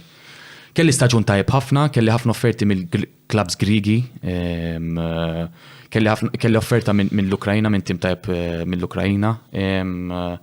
U ovvjament kont intqajt ma' direttura sportivo tal-Verona. Kont mort Nikol miegħu ġijarani nilab kontra AAK Athens. U morna niklu flimkienu għall-isma għalli jiena nibqajem sena oħra l-mana, dak iż-żmien kienu Serja B, Hellas Verona. U jiena lija ħolma, u jiena twilit nara l-kampjonat Taljan Serja, kienu jgħidulu dak naraw il-gows nar taħat, u nismaw fuq ir-radio dak iż-żmien. U Bruno Pizzo kontro Campo, hija kienet ħolma li anka Serja C, it doesn't matter, fimt laqwa li tmur l-Italja. Unfortunately, da ma ġeddulux il-kontrat l-direttoru sportivo u jina ma spiċċajċ morġ mal-Hellas Verona. L-aġenti għalli tinkwetax għal xem mis-Sampdoria interessati fik, għal imma daw edin fil-plevs biex jitalaw Serja and we have to wait. So I waited, fl-istess ħin I'm rejecting all the other offers. U s-Sampdoria tellaw Serja u għallu nisma għanna mux ħanifformaw player Maltex tilajn Serja, kull supporters jabdu joqtluna, fimt? Xorta isom għalunna li forsi hemm xaqta daw li nifirma magħhom imma mietet il-kwestjoni. So I ended up without a team. So until August li normalment tkun pre-season mal-klab, kont Malta jiena bla klab. Sa fl-istess ħin klabs Maltin qalu l-isma se tagħmel tittiġi magħna, fimt, imma I never wanted to come back, you know. U I was lucky li l-assistant coach li kelli l-Greċja mar direttore sportivo Ċipru. Għamek fejbdit l-ewwel darba mort mal Omonia Nicosia. Omonia Nicosia is one of the top teams in Cyprus. Milux labu mal-United minnet jarana fl-Europa League. So I signed there for 2 years.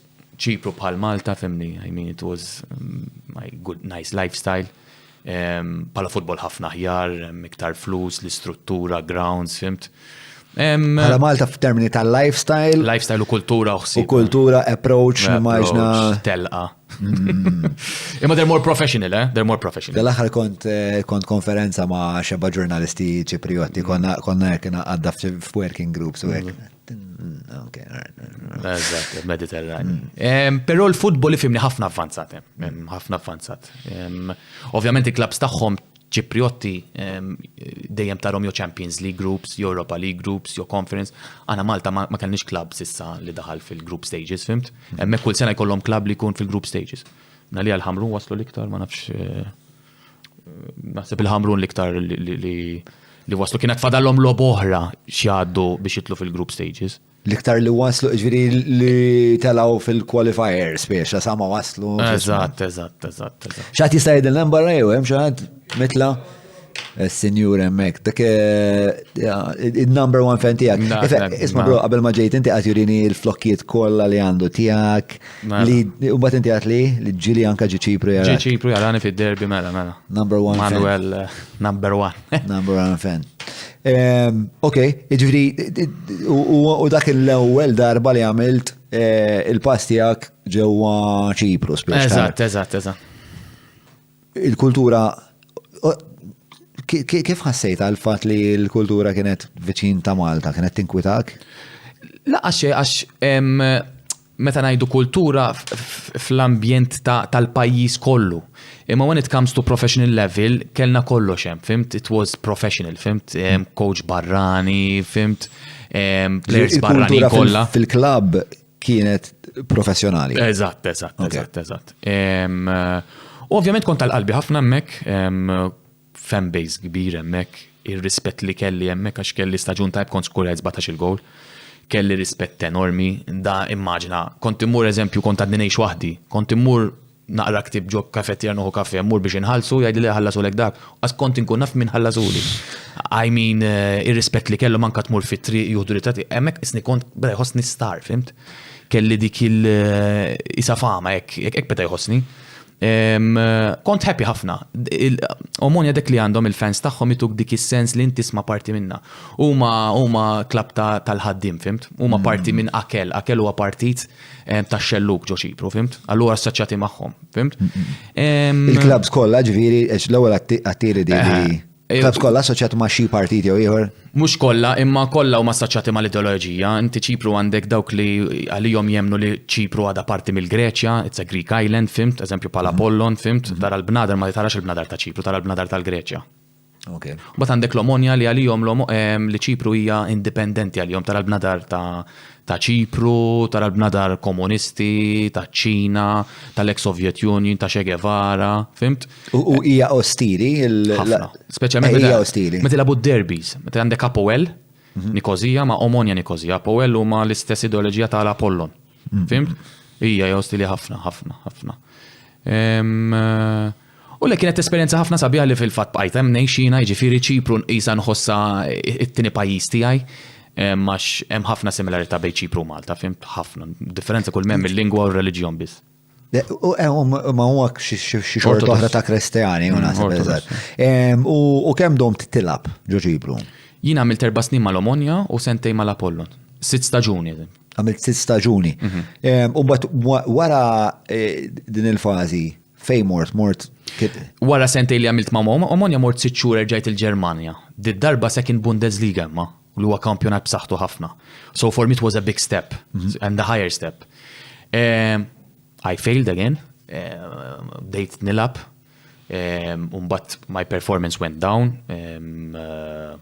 Naqa homesick. Ma konċi għattajja. Il-fat li taqa homesick ġej għamil biex ta' isu feedback loop, għax isu meta sejjer tajb qiegħed on a high. Allura speċa ma tantx tħoss nuqqas ta' dar bħalissa moħħni li sejjer tajjeb. Eżatt. Ma dement li mbagħad fil-mument li l-affarijiet jibdew ikunu naqra iktar diffiċli minn ti sejjer tajjeb biex tidħol dik id-dieqa daw l-mistoqsijiet dwarek. Ġieli kellek meta kellek daw il-failures, ġieli kellek momenti fejn kont tajt xi żopp għamilt bħajti batti triq il-ħażina. Mawra sal-ħadnu ta' Derek mhux tranzazzjoni kif ġibu laħa, fejn apparti tinqeda blifjen kwalità se tiġi mejjun sabiex issawwar l-arfin tiegħek dwar dak li qed tiekol u titma' lil familtek. Biss jekk m'għandekx il-ħin tad-disa fejnhom il-belt, ibad WhatsApp lil Derek fuq 9986-6425 biex waslulek ix-xirja fuq l-adba. Fis-sens ta' professional football? Yes. No, I don't think so. Forsi fl-għażla tal-klabb, maybe. Fl-għażla tal-klabb imma mhux fl-għażla tat-traġit. L-avventura xorta ritta. Le, l-avventura xorta ritta, l-avventura. Imma fl-għażla tal-klabb naħseb hija. Għaxina kont isni Alla Omonja, fimt? So I went to FSV Frankfurt li huma second Bundesliga ġo Frankfurt, fimt? I mean, l-Omonja offrew li kontratt tajjeb ħafna, fimt? Imma I still wanted to go that step. Second Bundesliga was a step for me. Meta tajjeb ħafna, are you talking about money tajjeb ħafna? Yes. No. Jina l-Ġermanja, I went for less money. Eżatt. Meta tajt l-Omonja offrew lek kuntratt tajjeb ħafna. Yeah, money-wise. Money-wise kien tajjeb ħafna. U l-players hekk jaħsbu, għax for a player inti għandek għandek spen qasir kemm tista' taħtaf. Imma I was different, I was li nipprova nasal kemm jista' jkun, fimt? Forsi għax ġej minn pajjiż żgħir u xtaqt nasal kemm nista', fimt? U bekk għażilt mort il-Ġermanja għax second Bundesliga it's a good window, fimt? Tilab staġun tajb tispiċċa jew first Bundesliga you go to a higher league or England or Italy, fimt? I failed again. Why? I wasn't playing well u ifimni performance-wise were very poor. Umbat isni kif naqbat dejt naqta qalbi. X'qed ngħidu hawnhekk? 28. Okay. And 28 isek ħatta isek fil-pik u fek ma tagħmilx hekk inti fit-28 ma tagħmilx dik il-qabża issa. Issa isek daqshekk kumbat you've had it, fimt mhux se tagħmel qabża. Ma mbagħad ara naqra kif jiġu l-affarijiet. I failed ifimni ħasni kont moment ħażin ħafna li tela ħafna drabi missieri ħdejja għax ma kontx tajb għal waħdi wkoll. Jiġifieri kien jitla' missieri ħdejja biex jaqatta naqra ħin miegħi. Tela darbtejn 3 darbiet. Ma kontx tajb għal waħdek xi tfisser. I felt kelli subidu ta' reactive depression jgħidula dak iż-żmien, fimt? I felt kont waħdi, fimt ma kontx qed nipperformjaw tajjeb. Beda jħossni hekk ħafna li kont inqum u ngħid kemm m'għandix abtit immur training. Kemm nixtieq noqgħod id-dar, fimt? Ma rridx nara football, ma rridx nilgħab football, something that I love doing, fimt? So I wasn't ma kontx tajjeb għal waħdi. So bdew jitilgħu, fimt? But then I had to make a move. Ma stajx nibqem, fimt? U missier x'kienet jgħidlek? Le missieri beda jissapportjani, ġili kont niġġieled ma' missieri, ngħidlu isma' biex nispiċċa niġġieled ma' missieri immaġna kemm kont jgħid ħażin, fimt? Kien jissapportjani wkoll meta jkollok il-familja tgħix f'Malta u inti qed il-Ġermanja jgħid ħażin, it's not nice, fimt? Imma meta tajt missierek jissapportjak, x'kienet jgħidlek? Jgħidlek ibni dan huwa mument diffiċli li tgħaddi minnu. X'kien positive things, fimt, positive things. Ma ġara xejn, anke kmur ma' klabb ieħor, fimt, aħna dejjem ħankunu hemmhekk warajk, toqgħodx tagħti każ, fimt. Imma at the end of the day jifhimni you have to change the environment. When you're in that situation, you have to change it. Int kont l-ewwel x'Kembri li kont tilab barra? Eżatt. In-nannu kellu ħafna afforti biex imur jilab barra, imma n-nanna qatt ma ħallitu. Darba kien hemm il-coach ta' Sweden, tan-nazzjonal, fil-50s, u qal kieku Salvino Xkembri jiġi jilab Sweden, il-bulu ċittadinanza biex jilab mat-tim nazzjonali ta' Sweden. Stija. Għax n-nannu kien aħjar minna kollha, n-nannu kien jiskurja mill-corners, minn free kicks, minn kullum kien. Min qed jismana ġifieri jekk jgħid. Leġenda. Leġenda. Assoluta. Ifimni, n-nannu kien l-unika persuna, ek minn sejr żball, li kien issemma fil-parlament. Min għalija, if I'm not mistaken, mintof kien għal il-George Bull il-Partit Nazzjonali kien għal l-om intkom minn għal George Bull kom il-belt minn għal Salvino Xkembri, kienet ċaġek. Daqsek kien. La, jesistu għaw footage u għek tijaw ta' nanna jew. L-ftit, ma mux jilab. Hirġin għall-ewel loba internazzjonali, meta Malta labet mal-Awstrija fil-1957, hirġin. Flimkien ma mux jilabu ftit. Mux il-loba. Mux il-loba. Beġi. Ħasra kbira. Ħasra kbira anka ta' missieri, ma sibx footage meta labu Slima ma' Barcellona. F'Camp Nou, I mean, dik xi ħaġa. Imma, ma il-loba kienet televised b'xi mod, għandek idea? Dak iż-żmien ma nafxu, aħna tinsemmu fl-80s jew fis-70s. Ma ħana appell żgħir. James Grek qed tarana, l-aħħar darba aħna kellna lil Freddy Portelli żminilu, u Freddy Portelli kellu din kienu għamlu dil-wirja u l-bombs fuq da television il-Ġermanja. Kienet l-ikbar radio station Ġermaniż li kellha wkoll television station anċillari u Freddy Portelli ma kienx sabu dan il-footage, ma kellux dan il-footage, imma wieħed mill-interns tagħna kien qed jisma' kien hawnhekk waqt li qed nagħmlu l-intervista u beda jagħmel ir-riċerka hawnhekk, bagħat lil dak u minn hawn sab il-footage ta' doluri vera sabiħ u għaddih il-Freddy Portelli. Ġifieri jekk hemm xi ħadd għandu bażi jagħmel ftit riċerka, forsi daw il-ħwejjeġ li huma importanti li jiġu arkivjati. Nittama li ittuna daqatit. Mela, mela kellek din id-disfatta, imma inti wkoll labt il-Portugal jidri li ħin. Ma dik wara. Mela wara l-Ġermanja jiena mbagħad I went back to Omonia għax riduni lura and I signed for 1 year and a half. Okay. Mela 1 year and a half, is it a season and a half qed ngħidu? Eżatt. Għax jiena mor January, so għandek minn January sa May. All right. Mbagħad għandek l-istaġun liħor, so season u nofs, eżatt. Għamilt season u nofs mal-Omonia rġajt, I scored 17 goals because I was feeling, hemmhekk kien isu d-dar tiegħi, fimt? I mean, kont maħbub ħafna, I felt home, fimt, so I was performing as I should be. I felt happy as well, which was the most important thing, so rġajt ġej f-60, fimt, wara dawk is-sitxur ġo Frankfurt, fimt. Ġara mal-Omonia, jiena mbagħad kont ħaniżżewweġ fit-2016, so meta ħajspiċċa l-istaġun, u ġi technical director ġdid. And my contract expired, fimt? So kontet ninnegozja kontra ġdid. Fl-istess ħin ġew l-Apoel id-derbi ir-rivali tal-Omonia. And they offered me 2 times more than Omonia offered me. Plus li dik is-sena l-Apoel dew jilabu fi Champions League. Tazza li jiena dejjem xtaqt nilab fiha. Champions League. Fimt? Xofferta dik, bro. Però at that time ifimni inti tmur mar-rivali kerħu. Għas timxi fitri, tibda tisti timxi fitri għax. Tradiment. Tradiment għawju. Daw tinsix hemm clash ta' ideologies fin-nofs, fimt? Allura daw anka jiġġieldu wara l-lob, fimt? U ħasni ma rridx nagħmlu dak il-pass, fimt? So I was waiting for this technical director to offer me a contract, bada jgħidli misma' għalli għati ċans naqra. Jiġifieri jiena ħan iżżewweġ, m'għandi xejn, ħarrid intella l-familja miegħi. Fimt, għaxina da żmien għamil 9 snin ngħix waħdi. Issa darba rrid nippjana, issa darba għandi responsabilità għall-familja tiegħi. Jiġifieri il-mara kellha tifel, jiġifieri nirranġa l-iskola tat-tifel, minix waħda nista' mmur l-emla u mmur ferri ta' xi ħadd waħdi kull marrit bagalja. So kelli din responsabilità. Stennejt, il-ħadd iżżewwiġ, mort il-honeymoon u minn New York bat li kontratti technical director b'30% inqas flus li kelli u aċċettajtu jiena xorta. U għallet it-tiġi għada training, għax għada nibdew pre-season. Is-suma l-klab kienu jafu li jiena il-ħanumon tiegħi kienet fadallu xi ġimgħatej oħra, so I couldn't do it. Immaġina tiżżewweġ ħadd mur ħanu tajt il-maris Spjegala. Mur spjegala. Għalfej taħseb għamela, Għax ma ridnix. Ma redekx. Daw it-technical directors dejjem iridu l-players tagħhom.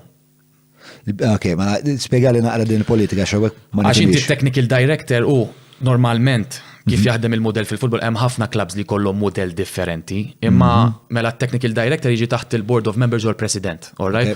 U jaħtar il-coach, all right? U jaħtar il-players li għandu bżonn il-coach, fimt? Issa normalment ikun hemm technical directors li jkunu bisħab ma' xi ċertu aġenti, so they have commissions għaddejjin minn kull naħa. You know, so there's a lot of politics going around. Ġifieri inċentiv finanzjarju biex jaqilek il-barra. Mhux hekk. U ovvjament għalani, għax imbagħad I couldn't accept, u għat ma nistax xini honeymoon, insomma, and I ended up without a club, nerġa'.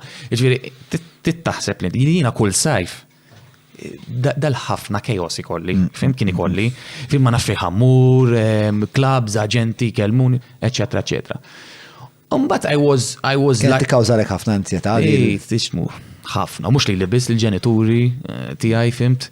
Dik il-ħaġa li nkun Malta ma nistax noħroġ fi triq għax iġi se tagħmel inti dis-sena? Se tagħmel kull ħaġa li nifhimhom in-nies li jsaqsuk se tagħmel għax ikunu fimt jiffollowjawk fuq il-medja. Imma inti tajja, u dejjem tajt l-istess ma nafx, u da, forsi nifhem, u da, dejjem l-istess paroli, fim. U somma, mbagħad ġitni offerta mill-Portugal, Boa Vista is a big team in Portugal. All right, mhux team bħal Porto, Benfica, jew Sporting li huma top teams, imma da team tradizzjonali. Nifikalhom fil-UEFA. Mela Champions League. Huma ħadu l-league fit-2000 minn għalija ħadu l-league. U kienu jilagħbu fi-Champions League. U għalija, that was something special for me, għax id-dadi kien lab kontri jom, meta kien maslima mal-Boa Vista. Fl-istess ground li kon ħan labina maħħom. And I accepted immediately. Kontrat xej speċjali, imma għalija kien sodisfat li ħanilab fil-Primera Liga tal-Portugal, which is the highest standard li għat wasalt fih, fimt? Da kontet nilab kontra l-Benfica u d-dim 80,000 spettatur. Il-Benfica dak iż-żmien kellhom gol. Kienet tagħmilek differenza jekux 15,000 jew 80,000? Ħafna. Tagħmel differenza? U kienet taffettwani, għax I wasn't used to it, alla volja Malta aħna maħniex imdorin labu qudiem daw it-tip ta' nies, mentri ġo l-Ingilterra even at youth level, da kollhom ħafna nies jarawhom, so inti bla ma trid trabbi ċertu qoxra, fimt? Ma meta tmur Estadio de Luz u qudiem 80,000 jgħidu u dawk jgħidu xi ħaġa ta' laqqas tista' titkellem mal-players tiegħek stess. It belittles you li tiġi żgħiru, fimt? Mbagħad tara players bħal Ederson li qed tilab mal-Man City goaler tagħhom, tara daw il-players li tarhom fuq Champions League. Tara id-direttore sportivo tagħhom Rui Costa li kien jilab mal-Milan. I mean, fimt tajt jiena qed ngħix f'ħolma men. Fimt? Skurjajt hemmhekk. Hemm elementek ta' surrealità u nimmaġna ma' dan ta' id-dum biex excuse the pun, issib saqajk, fis-sens toħroġ fil-ground u speċa tara speċa affarijiet li l-bniedem mhux neċessarjament infassal bioloġikament għalihom 80,000 ruħ madwaru iwersqu biex jarawkom tilagħbu logħba futbol hija xi ħaġa li hija overwhelming għal Alla. Kemm iddum biex ikun hemm din il-kalibrazzjoni? Tista' ma taqbadx. Ġieli ġratlek li ma taqbadx. Imma inti l-ewwel target tiegħek speċjalment meta tkun qed tilab quddiem daw in-nies f'dak il-pressure l-ewwel ħaġa li tittamel l-ewwel ballun li tmiss tilabu jew safe jew tagħmel xi ħaġa pożittiva biex inti mbagħad you build on it. Imma jekk tagħmel l-ewwel pass ħażin hekk m'intix mentali b'saħħtek ħataffeċ. Kemm jitlu fiha affarijiet bħal psikologi importanti ħafna. Kienu kolkom dik tip ta' għajnuna? Mhux kull club, to be honest, għax mhux kull coach ikun irid imma fl-opinjoni tiegħi kull team għandu bżonn a sports psychologist or any form of psychologist. Għax fil-fatt dik xaġa li għadet li minn moħħi li taf tkun ta' għajnuna għamur l-lura bidu dal-podcast ta' broma. Meta li speċajin ma konċ lest mentalment biex ta' 16 sena f'daqqa waħda mmur l-Aston Villa u nkun parteċipi f'kompetizzjoni daqshekk intensa, spiegat li l-locker room li kulħadd ma jkun. Biex ta' kemm importanti li inti tipprepara mhux fiżikament biss u tattikament imma mentalment li xi ħadd jgħidlek isma' inti ħad tidħol fl-locker room u kulħadd ħajkun botliba. Ta' tiċkas. Għax ħan irranġaw. U speċa bieħ ma tħejjix li l-ek nefsak għalija, naħseb speċa hija xi ħaġa li tfax tikkoreġi għalija, imma li tista' tikkawża għalek falliment. Ekku, imma jiena wkoll naħseb u naħseb nemmen fiha li l-ġenituri huma importanti ħafna. Jiena kelli tip ta' reżiljenza li ftit issib bħala, inti tkun ħafna reżiljenti, tkun b'saħħtek. Anka meta jkollok problema meta tfalli, bħal dawk iż-żewġ klabs li fallejt, fimt the easy way out, kont stajt niġi Malta, fimt noqgħod relax mal-familja tiegħi, jkolli klab Malta, jkolli paga tajba x'il-Maltin lesti li ħallsu plejer Malti li kien ilu barra jiġi lura, u jtuk paga tajba, noqgħod id-dar, fimt relax, nilab meta jkolli aptit, fimt imma ma xtaqx dik. Imma r-reżiljenza li ommi u missieri tawni fis-sens jien ma stajtx inqum minn fuq il-mejda tal-ċina mingħajr ma nikol il-plazzieħ, anke ma joġobniex li kelt ittiklu, fimt? I mean, dik hija parti milli tibni r-reżiljenzi fl-opinjoni tiegħi. Aħna qatt ma morna f'ħanut ngħidilha l-mam irid dik jiena nara tfal tal-lum. Irid dik ma irid dik u nixxulhom kollha biex jisma'. Fimt? I mean, irid ikun hemm tallim mill-ġenituri wkoll. Ma tistax inti tfal ittihom kollox, ma tistax tagħmilhom easy tfal, ma tistax inti għax il-coach mhux qed jilablek inti qed tkellem il-coach u tiħxeba lill-coach, fimt? Ħallih ibati. U din li ma narix fil-ġenerazzjoni tal-lum. U mhux il-problema ta' tfal, il-problema aħna l-ġenituri.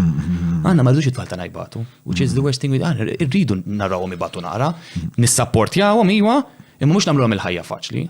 Għax il-ħajja mhix faċli, hemm barra mhix faċli, fimt? U naħseb dik kienitni ħafna mill-ġenituri tiegħi li m'għamlulix il-tapit aħmar f'kollox, kelli bilanċ, kelli ommi li tfissidna ħafna, u hekk imbagħad kelli missier li jibes ħafna magħna, fim? Ġifieri kellna bilanċ ukoll aħna, mhux kollox jibes. Imma dik li nara fil-ġenerazzjoni jiena bħalissa għandi il-plejers tal-under 19 ġiġa keċċejt żbarazzat 10 plejers. Fimt? Għax aħna għandna set ta' valuri, ta' prinċipi li intek ma timxiex magħhom, you're not good for these teams, I'm sorry, find another team, fimt? X'tib ta' valuri qed nitkellmu dwarhom għal? Empathy, effort, commitment and relentless. Dawk hekk ma narhomx fit-training sessions u fil-logħba nibda nqaċċad, fimt? U bekk hekk qed tibni kultura, fimt? Kultura fit-tim tiegħek. Issa l-oħra dat-tim li qed miegħu kien jagħmlu li jridu, jgħajru l-coach, jirrispondu l-coach, ġurnata ma teżistix di. Imma xi kultant twarrab naqra n-nies biex tikkrea naqra kultura tajba. Xi kultant kontu f'daw situazzjoni fej ikollok għat ma kelli 10 minn nies, ma ġil kelli 2 minn nies li tajt daw ħajkolla qaċċathom bru minn hawn. U kif tqaċċathom kollox jieħorru ħostija. Għax inti jekk m'intix tkun qiebes ma' min għandek bżonn tkun qiebes, qed tkun inġust ma' min qed jagħmel l-impenn. Eżatt. Ma' min qed jimpenja ruħu qed tkun qed tonqsu. U din ara fil-futbol ta' fala ġona x'eżempju jekk inti għandek plejer qed jagħti l-effort tiegħu. Allura l-intensità hemm. U mbagħad għandek plejer wieħed li m'għandux aptit.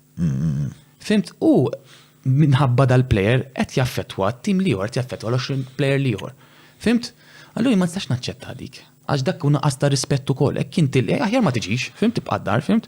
So bekk għandna dawk l-4 valuri u aħna nimxu ħafna fuq dawn. U taħseb li dawn l-10 players kienu ħafna minnhom frott ġenituri li kienu biex iffizdu wisq? Iwa, mhux il-ġenituri biss, imma anke il-coaches li kellhom. Għax intek ma xaħat ma ekk inti tagħmel dawn l-affarijiet u ħadd ma jaqaflek. Ħatibqa' tagħmilhom, fimt? Mhux hekk. U xi kultant teħed trid naqgħod biss bidu żagħmel xi ħadd mhux mill-ġenituri biss, fimt? Imma l-ġenituri huma importanti għax at the end of the day l-iktar li tqatta' ħin magħhom. Jiena nemmen li l-isport huwa mera tas-soċjetà. Però at the end of the day il-ġenituri jistgħu jikkreaw subculture oħra fid-dar tagħhom. Fimt? U dik hija importanti. Hekk aħna nistennew li l-isport Malti ħajamel xi qabża kbira meta għandna soċjetà u kultura li kulħadd jagħmel li jrid. tippretendix li ħanelbu il-medalja tad-deb fl-Olimpjadi. Imma kandek jinnaf atleta li għandu ambjent madwaru, kultura b'saħħitha hemmhekk forsi, fimt? Imma bħala nazzjon forget it. M'għandniex ċans. Meta tajt bħala nazzjon m'għandniex ċans. Għax l-sport huwa mera tas-soċjetà. Imma qed tagħmel analiżi tal-qagħda tan-nazzjon Malti bħalissa tħoss li. Fimni mhux issa biss imma anka qabel, fimt? Missar. Issa. Xi tħoss li huma l-problemi ta' dan in-nazzjon? Meta inti ma jkollokx ċertu standards, meta inti kif tajda, meta nies li ma ħaqhomx ikunu f'pożizzjonijiet jaslu f'dak il-pożizzjoni, inti qed tikkrea kultura ta' xejn mhu xejn, tal-kultura qawwija, tal-kultura li kien ħażin xorta tista' tilħaqhem, tista' ddum tmur titrenja jew hekk, fimt? Dik hija l-ikbar problema. U din l-iktar ħaġa li tkidnina fil-fatt. Għax li jiġri hemmhekk li l-ġerarkija tas-soċjetà jew tal-pajjiż tkun imsejsa mhux fuq il-meritokrazija, imma tkun imsejsa fuq kemm inkapaċi nilaq. Mhux hekk. Kemm inkapaċi nipperswadi u dak sieħbi u ejja bro, biex ta' dik mhux l-eċċellenza. U ovvjament inti meta mbagħad timla s-soċjetà b'ħafna nies fil-quċċata li waslu hemm mhux għax bħal Andre ta' 6, 7, 8 kienu jaqilgħu il-bajt, kienu jitkisru ma' missi. Imma għax fehmu kif jistgħu jilagħbu l-logħba jaslu fil-quċċata minkejja li mhumiex kompetenti daw. Mhux hekk. Inti mbagħad il-bqija tas-soċjetà ħadd il-konsegwenzi ġifieri. U dik hija l-iktar ħaġa anke li hija l-iktar ħaġa frustranti fuq is-soċjetà tagħna, sfortunatament. U għalhekk nagħmlek. Mela, xem iktar mela fit-traġitt tiegħek għandna wara il-Boa Vista erġgħet mort lura Nikozija. Le mbagħad wara mort Apollon darba. Mort Apollon. Firmajt kontratt ta' sentej, hemmhekk kienu sentej tal-ġen għax labt Europa League, is-sentej luma. Europa League hija kompetizzjoni famuża ħafna li tiġi taħt il-Champions League, fimt? U għalija kienet step oħra fil-karriera tiegħi li labt dak il-level, fimt? Fejn labt kontra timijiet bħal Lazio, labt kontra Lyon, Marseille, timijiet kbar. Fejn kol skurjajtu kont l-ewwel player Malti li skurjajt fil-kompetizzjoni, which was something also nice. Kontra min skurjajt? L-Atalanta. Meta ġejtu 3-1. Meta tlifna 3-1, eżatt. U kien dak il-goal li inti ma ċelebrajċ. Ma ċelebrajċ, eżatt. Kulħadd jaf l-istorja. Jumejt jew 3 tim qabel kienet inqatlet Defni Caruana Galizia u xtaqt nofri l-goal tiegħi lila u l-familjari tagħha u minn xiex kienu għaddejjinu. Kien moment pjuttost bibes għal-Malta ma kien ġest li kien apprezzat minn ħafna nies insomma. Ekku. Kien diffiċli però strax l-ewwel goal ta' Malta fl-Europa League. Eżatt. U skurjajt u ma stajx nifraħ. It was difficult, fimni, għax I mean alla volja konti li ngħix ħafna barra minn Malta xorta kont insegwi x'inhu jiġri pajjiżi u li tinqatel ġurnalista f'pajjiż bħal Malta, I mean it's something big for everyone.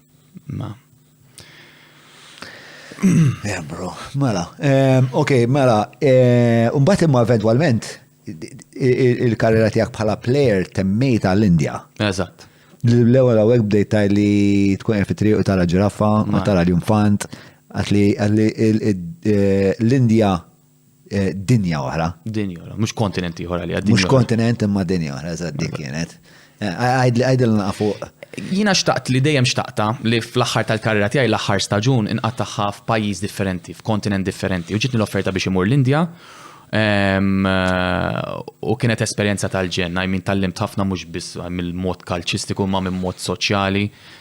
Tallimt napprezza iktar. Rajt ħafna faqar. Ħadd pjaċir nissoċjalizza wkoll ma' kulturi differenti għax hemm ħafna kulturi differenti. Kont nu pjaċiru napprezza l-mod li noħroġ barra għax aħna konu ngħixu fil-ħotellem. Jagħmel 7 xhur ngħix f'ħotellem. Il-plejers kollha kienu jgħixu f'ħotellem hekk. Kulħadd għandu l-kmamar tiegħu. Il-plejers kollha tal-klab tat-tim.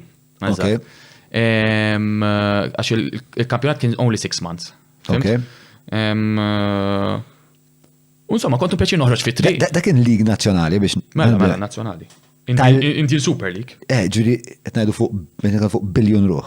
Fil-fatt ISL, Indian Super League, jarawh it-tielet liktar nis fid-dinja, l-ewwel mela Champions League.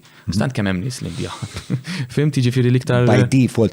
Imma huwa kumbattut, huwa fis-sens huwa xi ħaġa tipo x'inhu l-livell. Well, l-level is nothing big, you know, fimni, kull ma tista' tilab 5 barranin biss. Okay. Fimt? Imma it's nothing big. Imma mill-aspett liħor it-tik il-possibilità li tara ħafna statijiet differenti. Għax inti tmur tilab eżempju ma' timi uħor eżempju ġo Goa, jo ġo Bangalore, jo ġo Mumbai, fimt? So you see other cities, other states, fimt? Which is something nice. Imma dik il-ħaġa kont napprezz il-noħroġ mill-hotel insib it-tfal. Qod nilab magħhom, it was something I mean it-tifel Ewropej l-lum ma jkollux iPhone jew xi smartphone. Xaħġa kbira. Daw tilab magħhom, jew tilab xi ħaġa magħhom, daw l-qazrabi ma kien ikollhom, isek tajthom id-dinja, fimt? U dik għalmitni ħafna, fimt? Għalmitni napprezza wkoll affarijiet sempliċi bħall-ilma. Aħna l-ilma, I mean, hemmhekk biex jisibu l-ilma, it's something big fejn konna jxina, fimt? So apprezzajt ħafna. U għad nintax ma' ħafna ħbieb hemmhekk u nixtieq li xi darba nerġa' mmur, fimt?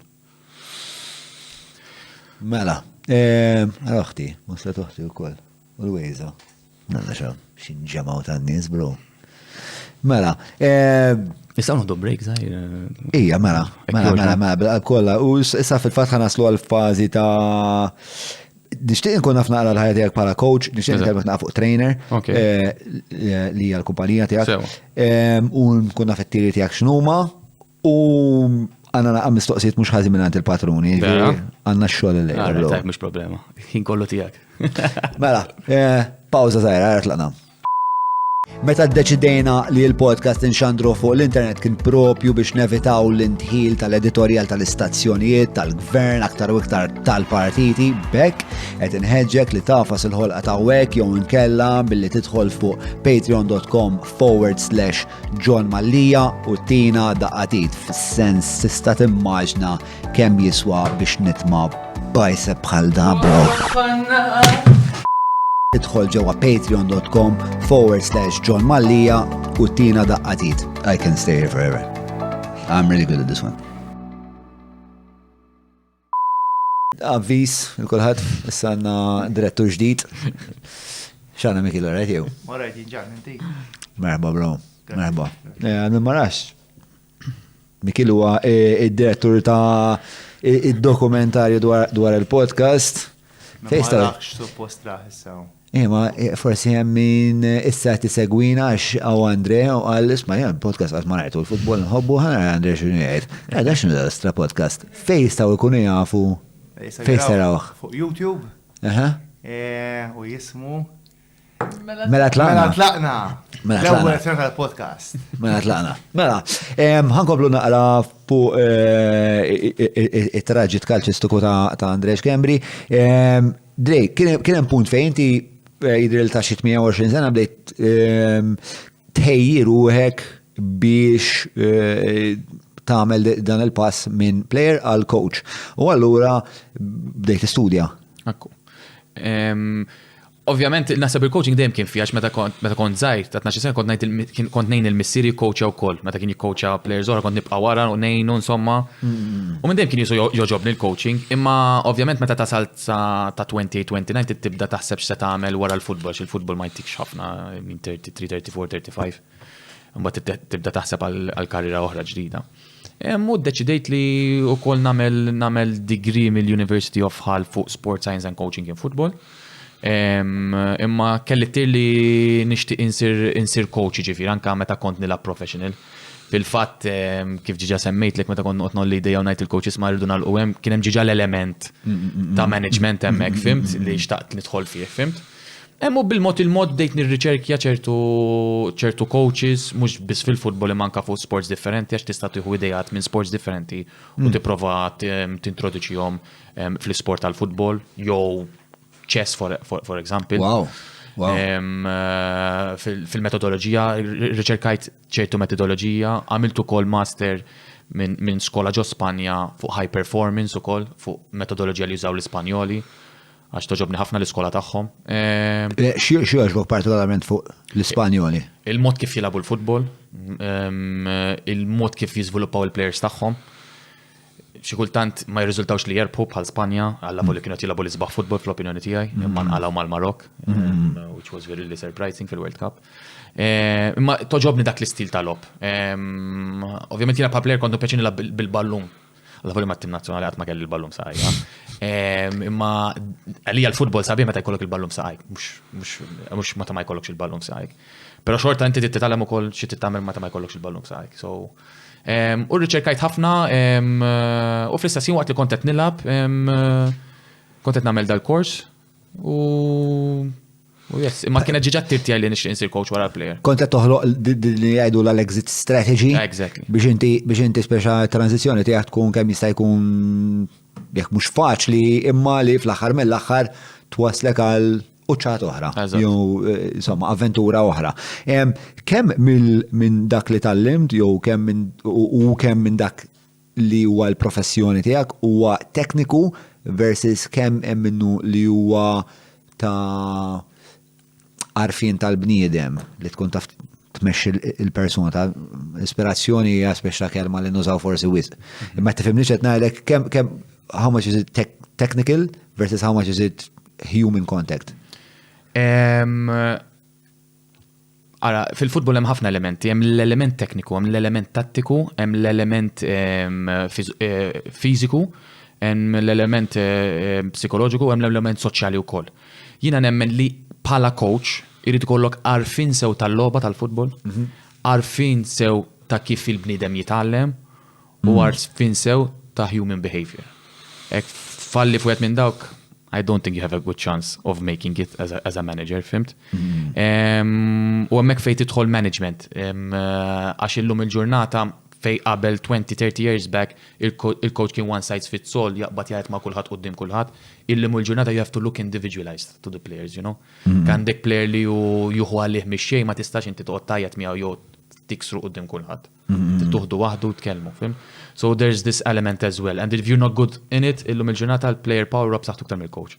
Il-players jistgħu jitfawk barra, bħal politika. Jina lek toġobni naqra l-politika, mux għax nifhem ta' ġifiri, don't get me wrong, imma nsegwi għax il-futbol jekk il-players b'saħħithom illum il-ġurnata iktar mill-coach. Il-players jkeċċu l-coach, mux Ekk il-players duru kontrik, there's no way out. U l-ewwel, mela, anzi, kemm domt biex kwalifikajt f'dan il-qasam ta' coaching?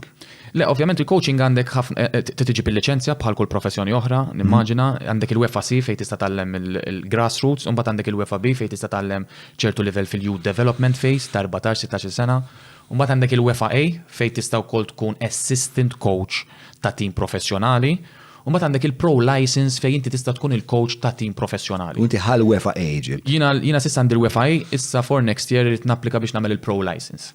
Ok. U din hija xi ħaġa li tuk il-UEFA ġifieri? Eżatt. Imma inti tagħmilha through an association. Jien bħalissa għamilt il-UEFA C, UEFA B, UEFA A through l-association Ċipriotta. Però sa nixtieq nagħmel pro license hekk jrid jew l-Italja jew pajjiż, jew Scotland pajjiż iktar rinomat. Għal-futbol, għal-kultura tal-futbol. Għal-kultura tal-futbol u anka inti bħala CV għax inti tifhem John li aħna l-Maltin meta fil-futbol aħna ħadd ma jafna. U kulħadd ma jagħtix kasna. So met inti coach u għandek passaport ma diġà jgħidulek isma' da mhux tajjeb. Irrelevanti tista' tkun l-aħjar coach fid-dinja, fimt? Dan naħseb anke fl-industrija tagħkom meta inti tgħid li inti Malti. Ija, hemm naqra dik il-preconceived notion, però u kienu waħtijaw dejjem naqtaw figura tajjeb. Għax aħna tant irridu stranħabtu rasna maħitan sa ma naslu. Li per eżempju morna per eżempju din il-konferenza ta' producers u parti mill-konferenza kienet l-aħħar jum kellna noħolqu dan il-short film. U daw il-producers l-oħrajn għanna ta' Sweden tal-Italja daw mdorrin bil-luswek. Aħna, ħajja, ħalli fidi, istakkarna fil-kamra jena u Carlos, f'temp ta' f'nofs ta' ktibna skript jaqsam, ħriġna l-mobile, kellna bżon l-istim, kif ħanamlu l-smoke machine? Il-lustra għanna l-ħadida tal-modija, u għamilna filmen, fjumej għamilna, ġviri, over 2 days għamilna film, talla speċi li daw baqaw juruħ wara li tlaqna aħna mill-konferenza ġdej għamlu ħafna drabi, baqaw juru dal-film tal-Maltin. Ġviri ija dik għax aħna m'għandniex kultura ta' films, bħalma inti m'għandekx il-kultura tal-futbol. Għandna l-kultura tal-futbol maħniex tajbin fil-futbol. Barra jekk jarawna.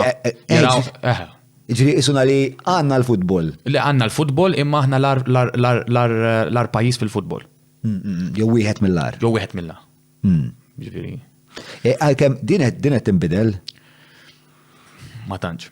Fis-sens li għax inti tara l-World Cup u tara pereżempju tim bħal Marok li għarajt inti ħatajt li immaġana x'int ma tifhimx alla xejn fil-futbol u daw il-Marok nofshom jilagħbu fil-Bundesliga l-oħrajn jilagħbu Franza, eċetera, imma għal Ġon Mallija meta bdejt nara l-Marok sejrin daqstan tajjeb, jew pereżempju kien hemm World Cup minnhom fejn l-Iżlanda sejra daqstan tajjeb, biex abdak isek tibda tajt isu kulħadd qed jitgħallem jilgħab il-ballun.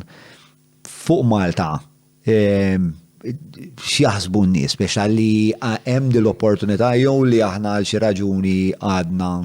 Le, huma jaħsbu li we're still amateurs. Huma jaħsbu li we still aħna għandna dik il-brand li aħna l-players tagħna jaħdmu, fil-verità għandna players jaħdmu u jilagħbu, they're not professional, fimt. Anke mat-tim nazzjonali. U aħna m'għandniex isem tajjeb pajjiżna u fimni meta aħna lajna 12 ma' Spanja. L-Olanda għamlu decade jitmejlu binna bir-reklami fuq television għax meta għalajna 12 huma ma ddewx għal-World Cup, fimt? Niftakar l-istorja. Fimt, allura anka pajjiżi oħra jitqu bina, fimt? Diffiċli biex terbaħ ir-rispett għax inti terbaħ il-lob, tipprova ma tiġix l-aħħar fil-grupp, fimt? It's not easy. U bħalissa għadna niġu l-aħħar fil-grupp? L-aħħar waħda ġejna l-aħħar.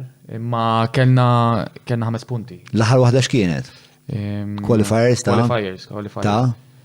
tal-World Cup. Tal-World, żgur. World Cup qualifier 2020. Imma qabel kellna Nations, il-Nations ma jkun hemm 3 timijiet. Kellna Nations League minn għalija, kusir żball. Ġejna t-tieni minn għalija. Malta bows out of World Cup qualifiers with 2 win over Montenegro, all right, imma fil-klassifika kif ġejna, ċekkjaw badajli. X'hemm x'għan għamlu? Għattim nazzjonali Malti? Fimni, jina ktibta fil-ktib tiegħi. Jina nemmen biex it-tim nazzjonali għamel qabża fil-kwalità, irrid ikollu pool ta' players li labu kollha barra minn Malta. Aħna meta naraw it-tim nazzjonali, forsi kemm hemm players li labu barra, għandna l-Tewma, Teddy Tewma li qasu Malti, ma fimni. Għandna X'jiġifieri qasu Malti minnu dan? Teddy Tewma għandu xi parentela Maltin, bekk għandu l-passaport Malti, imma hu Belġjan jew Franċiż, xi ħaġa. Ħatadilna Adel, ma jilab ġo Belġium. Hemm player ieħor Taljan ukoll, Maltin hemm minn Bong, min iktar li jilagħbu barra. M'għandniex pool kbira, ħanajdu hekk, fehmni, m'hemmx pool kbira. Hekk għandna rridu t-tim Malti jagħmel qabża kbira, rridu l-players kollha jilagħbu barra. Fimt? U tista' tagħmilha at the end of the day, imma kif infemek qabel aħna għandna l-idea f'Malta li minflok niċċentralizzaw l-aħjar nistana f'post wieħed, aħna niddeċentralizzaw. Aħna rridu nagħtu kollox lil Club A, Club B, Club C, Club D, u ma tistax tagħmel hekk. Fim għax kemm għandna coaches tajbin, kemm għandna coaches ta' strength and conditioning tajbin, kemm għandna nutritionist tajbin, kemm għandna psychologist tajbin, ma tantx għandna. U kemm nifilħu ħalsu għal dak tip ta' nies li huma world class. Fil-fatt il-Qatar fil-2004 bekk kreaw dil-Academy, Aspire Academy, u fil-fatt ħadu l-Asian Cup milux. Għallja fil-World Cup ma qatawx figura tajba, ma daw fil-2004 kull ma kellhom players reġistrati mitej. U bat għandek l-iktar ħaġa easy li tista' tagħmel, tfittex dawk il-players li għandhom il-parenteli barra minn xtutna li huma Malti. Per eżempju t-tifel ta' ħija jiena jilab il-futbol. Għandhom issiru Malti u Franċiża, tilab ma' tim ġo Scotland, la jikber. Jista' jilab ma' Malta, fimt? Imma dezza, jimma tantx fimni jista' jilab għax missiru Malti, imma jien preferi li niżviluppa xi ħaġa jiena minn hawnhekk. Homegrown. Homegrown u tibgħathom jilabu barra.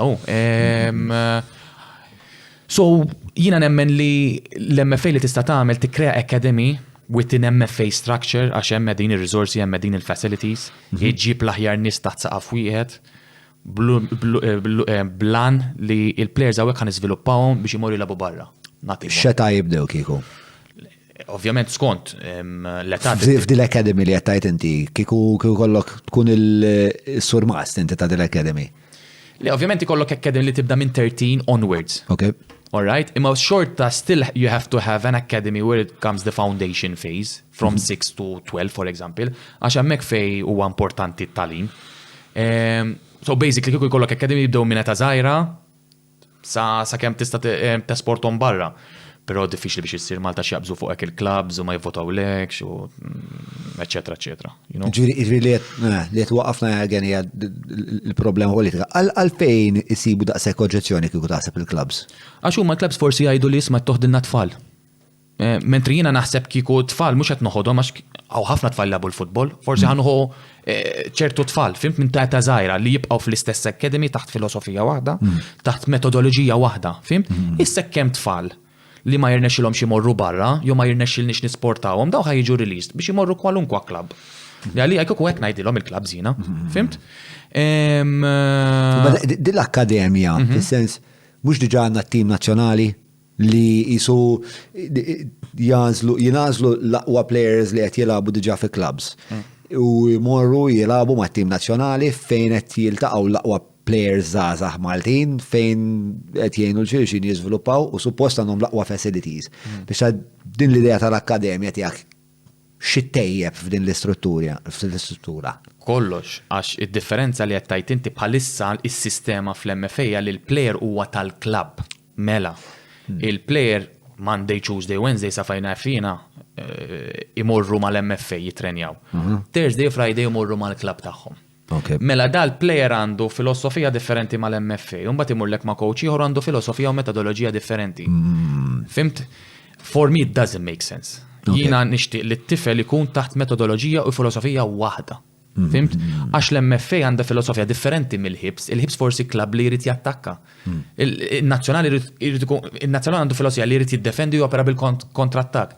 So hemm isu taħwit u metodoloġiji konfliġġenti, ideat konfliġġenti li ta' dik l-età wkoll inqas tkun daqshekk ma'ammar biex tkun tista' tikkomputa spiex ta' min għandu raġun spiex kif ħadd tasal għaliha. Mela sponsor it-tedi huma huwa player li firma ma' with Royal Union St. Gillois until 2025, born in France, Thelma is of Maltese descent and holds a Maltese passport. On 28 August 2020, he received a first call up to the Malta national team. X'pożizzjoni jilab dan? Fin-nofs player kbir fl-opinjoni tiegħi. I mean jilab top league in Belgium. Okay. So imagine għandna 20 bħalu da. Tkun iġġieldu biex nikkwalifikaw għal World Cup. Immaġinana fil-World Cup aħna. Murru qodbina. Timmaġna għadanna. Tara xaġa fattibli u hija fantazija. Għala le. Why not? Jina darba nisma' Norman Derman indamajja jgħid fuq television, ex-president tal-MFA. Għallu l-ġurnalist Jean-Claude Mikallef kien. Għallu Malta tista' tgħaddi għal World Cup qatt. Għaltek fit-television. I mean, inti ġiġat you put a mindset li żgur ma tistax. Fim tgħaddi għal World Cup. Għala ma tistax, għala. Għamlu Iceland, why not? U Iceland ipprovaw il-kulħadd. Mbagħad jibdew jgħidu f'Malta Iceland għandhom kultura differenti minn Malta, ħadd ma jrid joqgħod Iceland. Idu mor joqogħdu fl-Ewropa. Tagħmel sens. Dik kienet l-iskuża? Hekk qalu l-plejers tal-Iżlanda ma jħudux pjaċir joqogħdu ġol Iżlanda, jmorru ġol Ingilterra xi temp tant kemm hu ikrahem.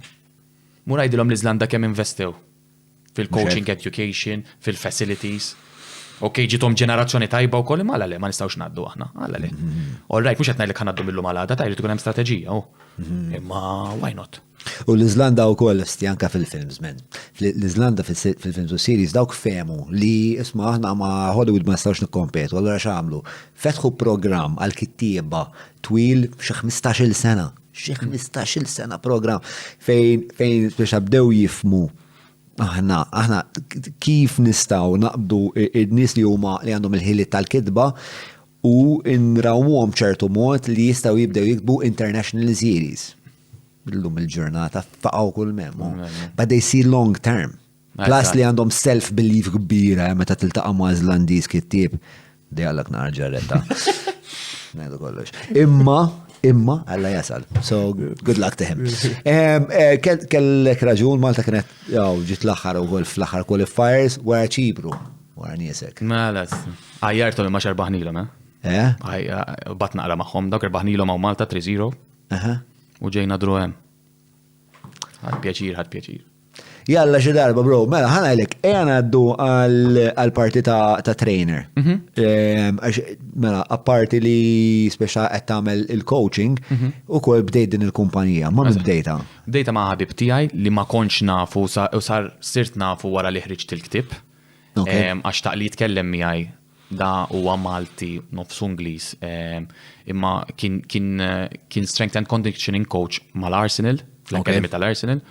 U ċempiltlu u kellimtu u ħriġt dil-ideja u tkellimta miegħu u oġbitu u ovvjament bil-kuntatti l għandu u ġenju fuq strength and conditioning fil-fattu lecturer fl-Università ta' Cardiff minn għalija. Bażikament l-idea kienet John palma ġiġa kontatlek qabel aħna kellna problema fi żmieni, ma kellniex aċċess għal nies kompetenti li qed jaħdmu fl-ogħla livell tal-futbol mondjali. All right, jiena kellem miskin sa fejn kien jafini xi kodba jaqra jagħmel il-kaxex biex naqbeż għal plyometrics imma konna limitati, ma kienx kompetenza. Is-sistema ma kienx tajba, missierek qed jipprova. U laqas illum tista' tagħmel degree, però ma jfissirx li inti kompetenti.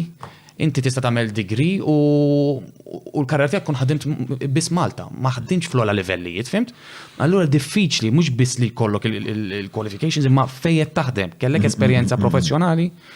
U aħna l-idea ta' trainerija mill-element ta' fiżiku qed nitkellmu biss mhux tekniku tattiku, l-element ta' fiżiku, strength and conditioning. Li nagħtu aċċess lil player Malti jew player anywhere in the world li niżel program online. Program ta' livell oli minn coaches li qed jaħdmu fl-ogħla livellijiet. Pal eżempju l-coaches tagħna huma coaches li qegħdin ma' second team tal-Arsenal, tat-Tottenham, tal-Manchester United, daw għamlu l-programmi ġifieri. Any athlete, ġifieri mhux bħal żmieni jiena kelli noqogħdu any athlete that wants to really, improve himself physically, he can go on this online, choose which type of training he needs, jiddownloadja u jibda jitrenja, fimt waħdu. Però mbagħad nofru servizzi oħra bħal individual preseasons biex infehmek naqra illum il-players mela qabel ma jibda l-istaġun ikollok preseason mat-team sħiħ. Imma l-players x'inhu ma jagħmlu issa? Mhux bħal fi żmieni fil-holidays tmur tqatta' jum ġimagħtejn Malta tikol tixrob u tmur għal preseason b'żaqek. Fimt? Tispiċċa tweġġa jew hekk. Illum il-players qed jagħmlu preseasons individwali mal-coaches tagħhom. Anywhere in Portugal, Dubai, fimt fl-istess ħin they enjoy with their family filgħodu jqattaw il-ħin jitrenjaw mal-coaches tagħhom, u mbagħad wara jgawdu mal-familja tagħhom. Aħna nofru dak is-servizz ukoll. In countries like Portugal u hekk fil-fatt kellna player famuż magħna tal-Liverpool, Ox Chamberlain, trenja magħna. Ġifieri it's something that I wanted to give access first to Maltese athletes.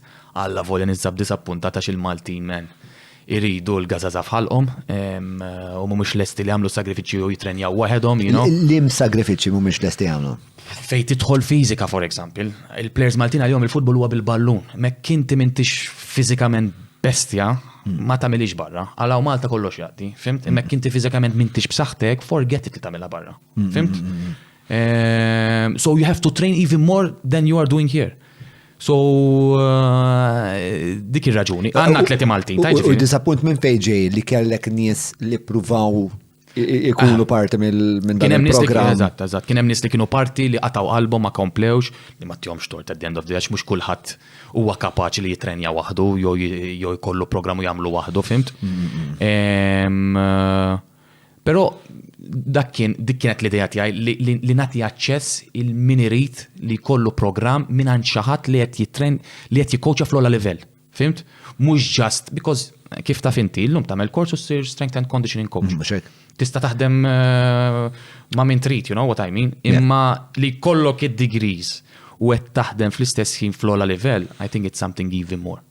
Bla dubju, l-esperjenza hija sagrosanta fil-femma tiegħi, ġifieri. Fl-industrija tiegħi ħafna iktar problem Fil-industrija tiegħi huwa ħafna iktar dak li għamilt li interessani milli dak li studjajt. Interessani nara għanna ma xi produċejt. Ma xek?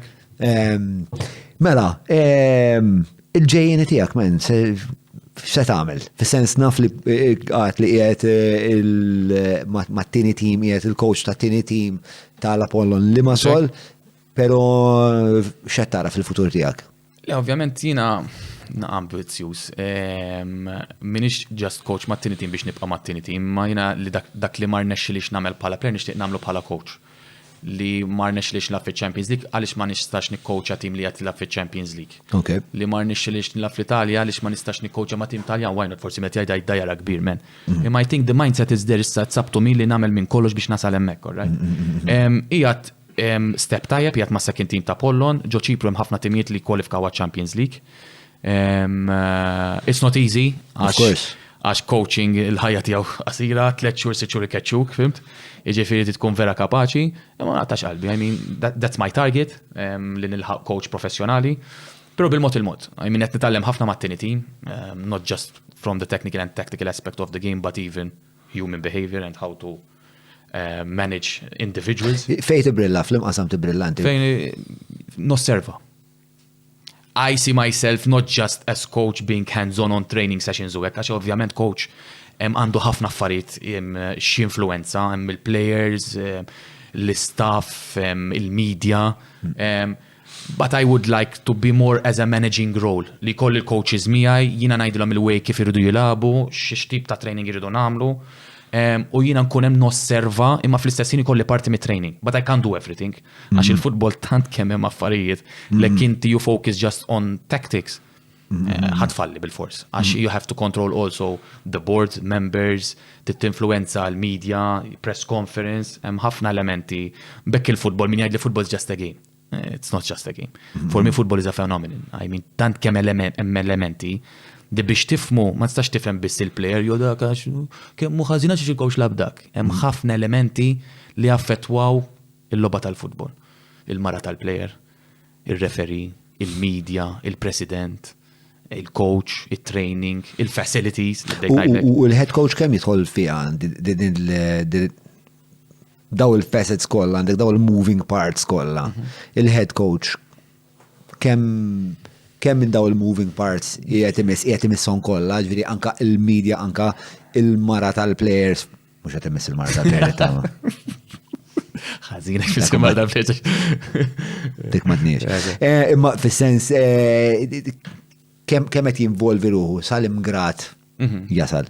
Hemm ħafna elementi li il-coach jista' jinfluenza, ma jistax jikkontrollhom. Bħal il-referee, il-coach ma jistax jikkontroll, però jista' jinfluenza billi jgħidlu kelma qabel il-logħba. Jo fil-press conference jgħid li dar il-referees dejjem jiffavorixxi t-tim ieħor. Mela tiġa tifallu l-pressure li jikkondizzjonaw. Hemm ħafna, fimt? Jista' wkoll jinfluenza ħafna il-plejer. Ovvjament il-plejer għandu kontroll fuq, fimt? Imma jista' jinfluenza il-media. Ma ħafna. I mean, il-manager, that's why the best managers in the world ifimni huma top. Alex Ferguson, 25 years, 26 mal-United. Dakin ġenju, fimni, minn ġenerazzjoni għall-oħra jibqa' hemm top, fimt. X'kien jagħmlu daqshekk ġenjali? Management, dakin jinfluenza l-kulħadd il-media, il-referees, il-supporters tat-tim ieħor, il-coach tat-tim ieħor. Plus li kellu l-coaches qed jikkoach. Meta tajt is-supporters tat-tim ieħor kif taħdem dik? Imma ħafna kif taħdem u I mean tittoqgħod attent meta inti eżempju, ħanġiblek eżempju, milux kienu labu, insomma s-sena l-oħra u sentej ilu Manuel Stajdilna supporter tal-Liverpool. Kienu labu Arsenal ma' Liverpool. Arteta kien għadu fil-bidu l-coach tal-Arsenal. U kien qabad jiġilet fuq sideline ma' Klopp. U supporters tal-Liverpool, ġifieri I mean working class ħerqana, fimt? Iktar taħħom il-xismu biex jissapportjaw it-tim, fimt? Kieku qatt kwit, jew ma qatx jiġilet mal-xismu, forsi kienet tkun differenti, missa tefalhom qisu kif tajda, iktar ħeġġiġhom biex jissapportjaw tal-Liverpool meta beda jiġilet mal-coach liħor, fimt? So there are these things that you can influence also the fans, fimt? Hekk ma toqgħodx attent, fimt? It's very political, Super political. Daddu issa għas-sezzjoni patruni jistaqsu miġuba li kom il-bibtana ta' Hungry Hippie fejn fit-18 ta' frar se ssir il-pasta zati, aħna għet ngħidu pasta night miegħi ma' tim u kull min jixtieq jattendi, xrid jagħmel jibgħat email lil-Adel fuq adel@johnmalia.mt ħanitfaw l-email fil-deskrizzjoni jekk iġobkom biex tattendu magħna. Hungry Hippie ġewwa Naxxar Road San Juan. Artlaqna l-ewwel mistoqsija ġejja mingħand Kenneth Cremona li jistaqsi bil-maturità li għandek issa qed jassumi hawnhekk. Mela, kont tipprova iktar tikkrea sinerġija ma' Michael Mifsud flok ħallejtu l-ajra sportiva tidħol fin-nofs? Ma għadni kif ġiġa rispondejni, kont matur biżejjed kont taħ. Both ways, of course. Mela, minnant anonimu fl-esperienza tijak, x'kienet relazzjoni tijak ma' referees anka fid-dawl ta' sagrifiċċji li għamlu ma' wkoll. X'taħseb fuq il-livell ta' arbitraġġ f'pajjiżna? Mdaqsa, ma x'taħseb fuq il-livell ta' arbitraġġ f'pajjiżna? Ovvjament, ma tantx għad ninsegwi dal-aħħar, fimt futbol Malti, ma tantx insegwi, il-tim nazzjonali biss insegwi, so ma nafx x'inhu jiġri f'Malta. Pero ovvjament inti pala referi ek l-intensità dik li I mean, inti ħataqa għal-level tal-players l-għandek qoddimek. Ek inti pala referi Malti qed tirrefja week in, week out Premier League, ovvjament il-level tiegħek ħajitla, fimt? So at the end of the day, we're limited even in our level, fimt? So, pero ifimni, I mean, il-referees namirhom ħafna għax il-referees liktar nis li għalaw, I mean. Internazzjonalment hija l-verità dik. Eżatt. Even psychologically, meta inti tagħmel logħba ħażina jew tagħti xi penalty żejjed jew hekk taqlaħħa fuq wiċċek sew. Anka mill-associations mill-FIFA ma jtukx logħba oħra jew hekk. It's not easy being a referee, But it's also rewarding, because it's also rewarding at the end of the day. Meta tara referee li rrefja fil-World Cup, I mean kien hemm fażi fej fl-aħħar player ta' Franza waqa l-penalty u ma kienx. U jinsibtu penalty, anka mir-replay ta' penalty. Fimt? Dak il-ħin mhux ċajta ta' biex inti tuħu deċiżjoni. Dik id-dilemma ma. In a split of a second, u mal-ewwel ta' safra jiġifieri mal-ewwel. Laqas ma jiċċekkjaw xi ħaġa, so jiena għandi rispett bil-referees kollha. U anke dawk ir-referees Maltin, għax ir-referees Maltin ibatu ħafna hawnhekk, dejjem isibu xi bravu, jew xi stands, jew wara. Anyways. Mela, anka meta kumparat ma' pajjiżi oħra l-affihom, rajt mela ħana naraw kemm patila waħda ma'. Fl-istess min kien hemm differenzi kollha li hemm bejn uffiċjali tal-logħba u plejer. X'taħseb li jiddistingwi bejn referi tajjeb u wieħed inqas tajjeb? Bejn referi tajjeb u bejn referi inqas tajjeb? Konsistenza.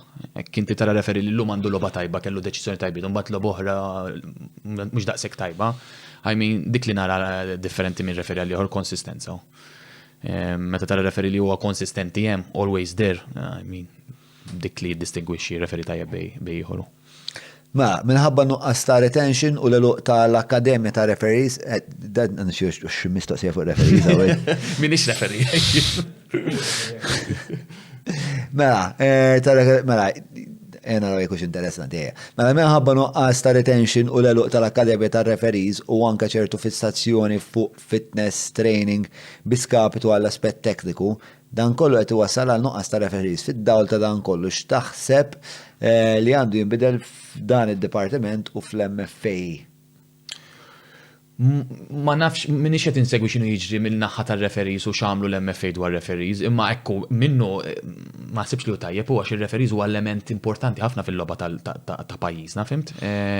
Però naħseb hemm bżonn isiru investiment sħiħ u anke edukazzjoni wkoll. Għax isiru ħafna inċidenti minn supporters li jinżlu jaggradixxu l-referees u dak li jkun li jixtieq isir referee jara dik ix-xena ma tantx ikun ħerqan. Perswadih biex imur għandha fimt? Mela, Alex jistaqsi, kieku inti tmexxi l-MFA, xi tkun l-ewwel ħaġa li tagħmel biex ittejjeb il-livell tal-futbol f'pajjiżna, Akkademja bro. Ma kontx qed tissegwi. Imma naħseb mill-aspett amministrazzjoni qed jgħid. Ma kitibix imma naħseb hekk rid jgħid, u vera hekk rid tgħid. L-ewwel ħaġa li tagħmel bħala mexxej tal-MFA. Għandek din l-aspirazzjoni? never say never, imma qatt ma nista' ngħid le, jew nkun parti minn xi ħaġa. Però xi ħaġa li nkun li nixtieq nagħmel nbiddel l-istatut. Għax is-sistema hija dik li X'hemm ħażin fl-istatut? li kull klabb f'Malta għandu vot. Jiġifieri president ta' klabb fit-third division jew first division li m'għandux idea hekk il-ballun huwa tond jew kwadru, jiena noħroġ b'idea jiena nistenna minn dak li jivvotali għal dik l-idea. Jiġifieri niddependi fuq dak. Il-problema fil-futbol hija diġun li biex jiena nidħol fl-industrija tal-liġi, irrid nistudja kemm 7 snin f'Malta kemm. Imma biex persuna fil-liġi, jew any person jidħol fil-industrija tal-futbol se jidħol millu malada. U laqqas jkollu idea ta' futbol. Fimt? U dik il-problema fil-futbol Malti, l-istatut u s-sistema fl-MFA tiddependi minn ħafna minn daw in-nies. Fimt? U jiena dik kuku dik l-ewwel ħaġa li nbiddel. Imma ovvjament X'inbiddel eżatt fl-istatut? li jonqsu ċertu vot, eżempju, ma nafx hekk ngħid ċoċata, jew eżempju li nafina ġo Ċipru, eżempju l-voti ma jinqasmux mal-klabbs kollha. Mela għandek il-tim li għad fil-Premier għandu tim kull klabb għandu vot. Mis-second l-isfel il-kampjonat għandu vot.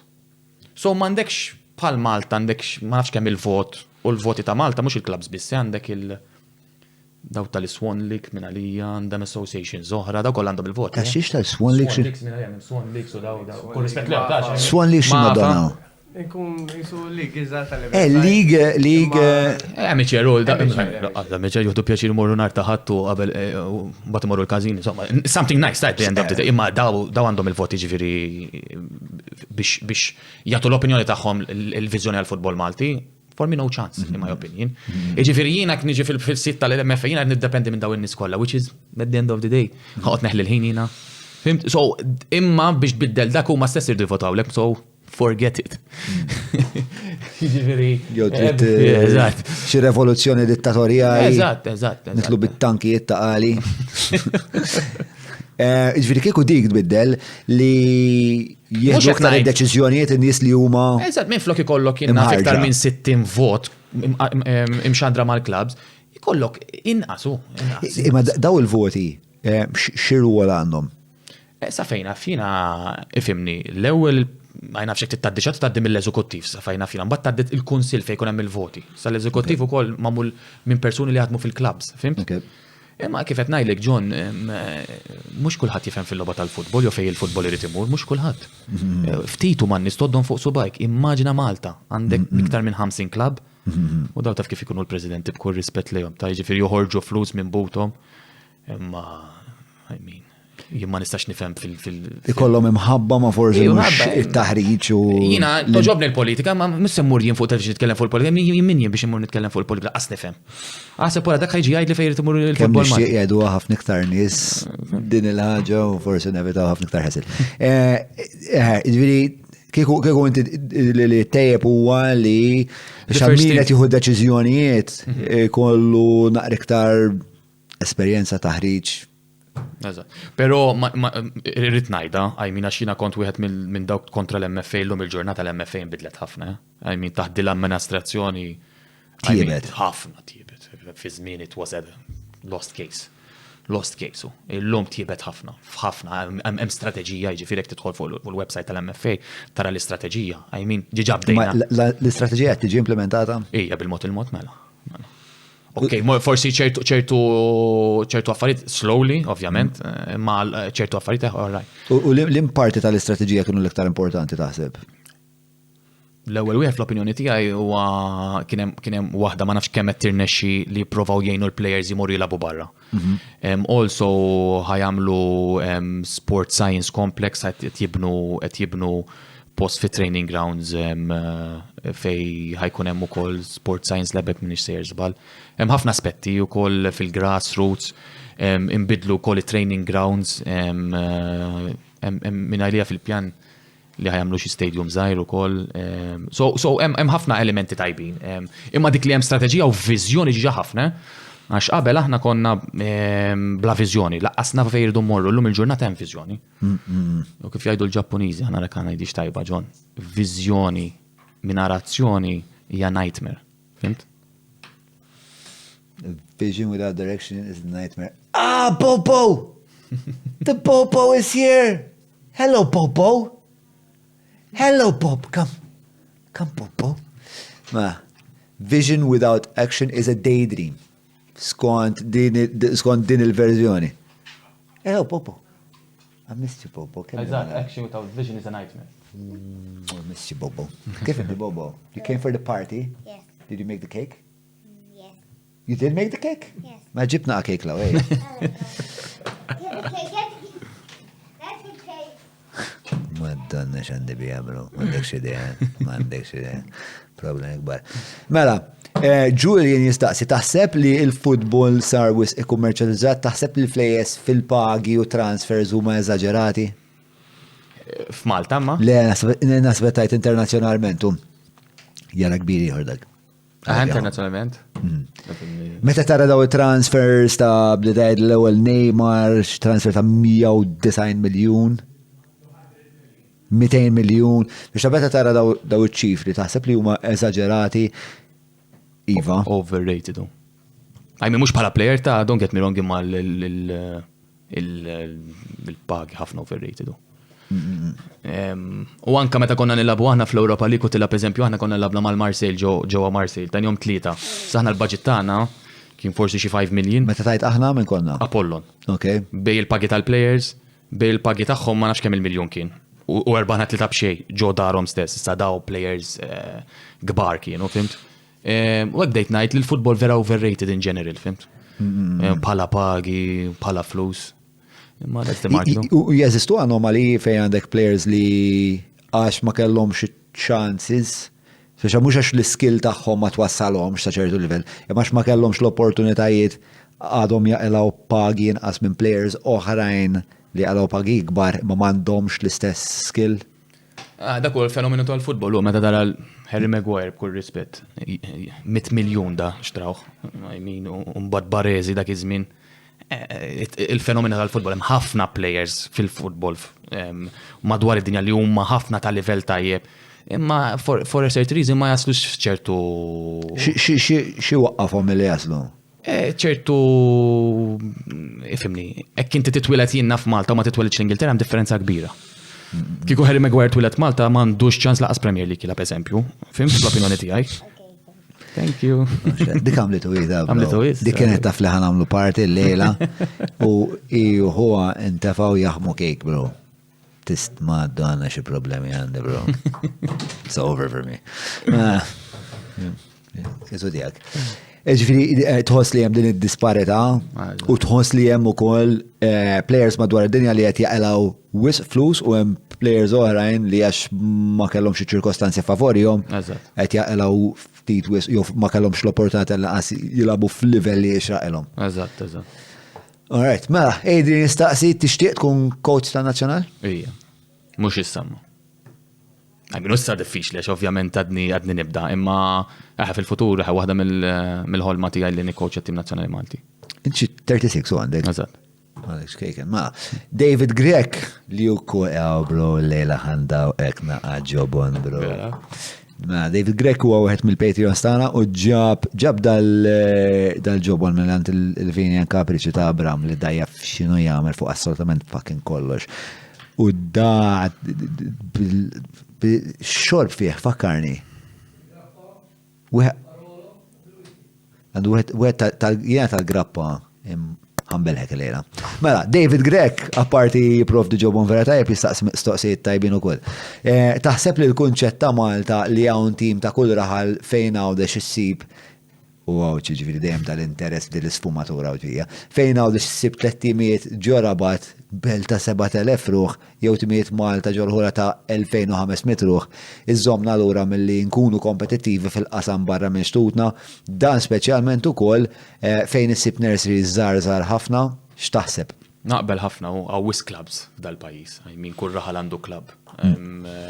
Ovvjament, u dik il-problema li bdejt ngħidlek, allura r-riżorsi jinqasmu ma daw il-clubs kollha. Immaġina kieku minn flok 50 club għaw jina 15 il-club. Ara kemm ikun hemm iktar riżorsi, ara kemm ikun hemm iktar faċilitajiet tarbin, fimt? U dik il-problema bis-sistema tal-MFA u at the end of the day li inti tiddependi minn daw il-clubs biex inti titlab bħala president, allura inti tittamillhom ground il-dawk, tittati xi ħaġa għal dak, and this is the problem, fimt? Mimmi weħe, sfortunatament dak il-player li jixtieq jieħu l-futbol b'mod professjonali m'għandux ċans f'Malta. Għax is-sistema hija hekk li inti aħjar tilab football just for a hobby instead of playing professional. Għax il-kejk inqasam ma' ħafna clubs, fimt? Allura ma tantx hemm riżorsi biex tkun professjonali f'pajjiżek. Meta inti għandek it-top teams f'Malta bħal Belt Birkirkar qas għandhom ground fejn jitrenjaw. U mbagħad għandek teams b'kull rispett fit-third division li għandhom ground fejn jistgħu jitrenjaw. Tara s-sistema li l-futbol Malti jgħix fiha. Dysfunctional ħafna. X'taħseb minn din l-idea li ġiet proposta li teams li kwalifikaw għal ċertu leagues barra minn xtutna u jaqlaw ċertu purse money. U mbagħad jaqsmuh ma' timijiet l-oħra. I think it's not fair. Ma inti tkun president. Forget fair. All right. Do you think it's functional? Onestament, minix il-persuna kompetenti enough on this case to understand more about it. Imma imagine, jina nara mill-punto di vista ta' Apollon. Apollon jinvestu ħafna miljuni biex jiprofaw jitlu f'daw il-kompetizzjonijiet fl-Europa League, fil-Champions League, fimt? Immaġina tasal u inti tandek rigal qawwi għax Champions League minn għalija ma nafx kemm il-miljun id-daħħal. U tispiċċa li daw you have to share them with the other clubs. I mean, inti wkoll tinsix li qed tinvesti wkoll inti. So, in Malta, I don't know if it works or not. Ma nafx.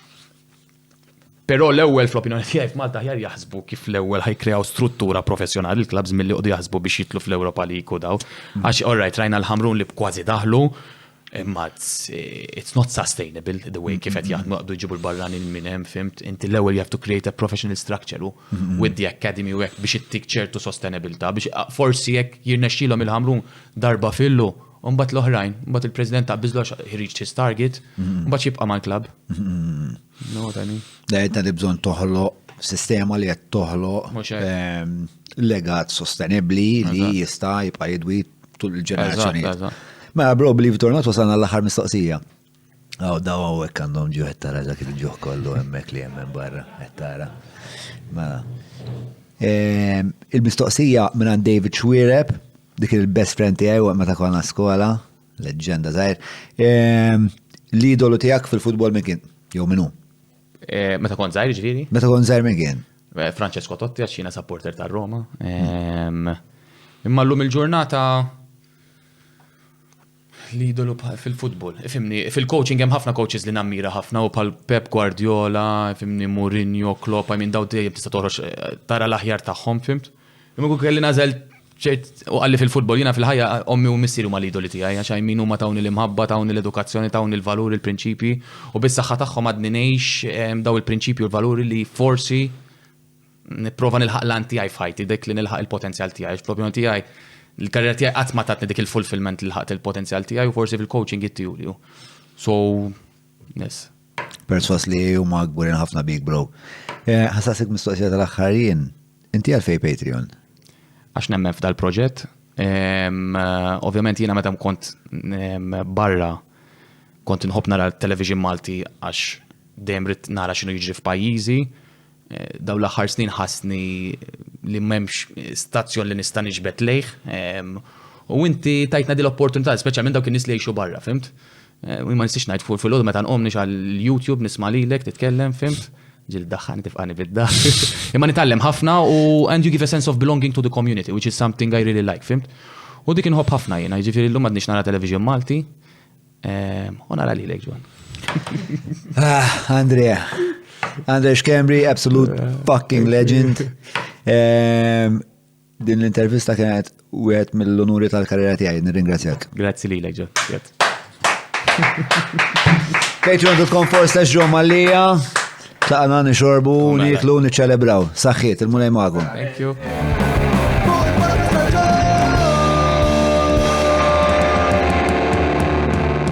Mela, tlaqna.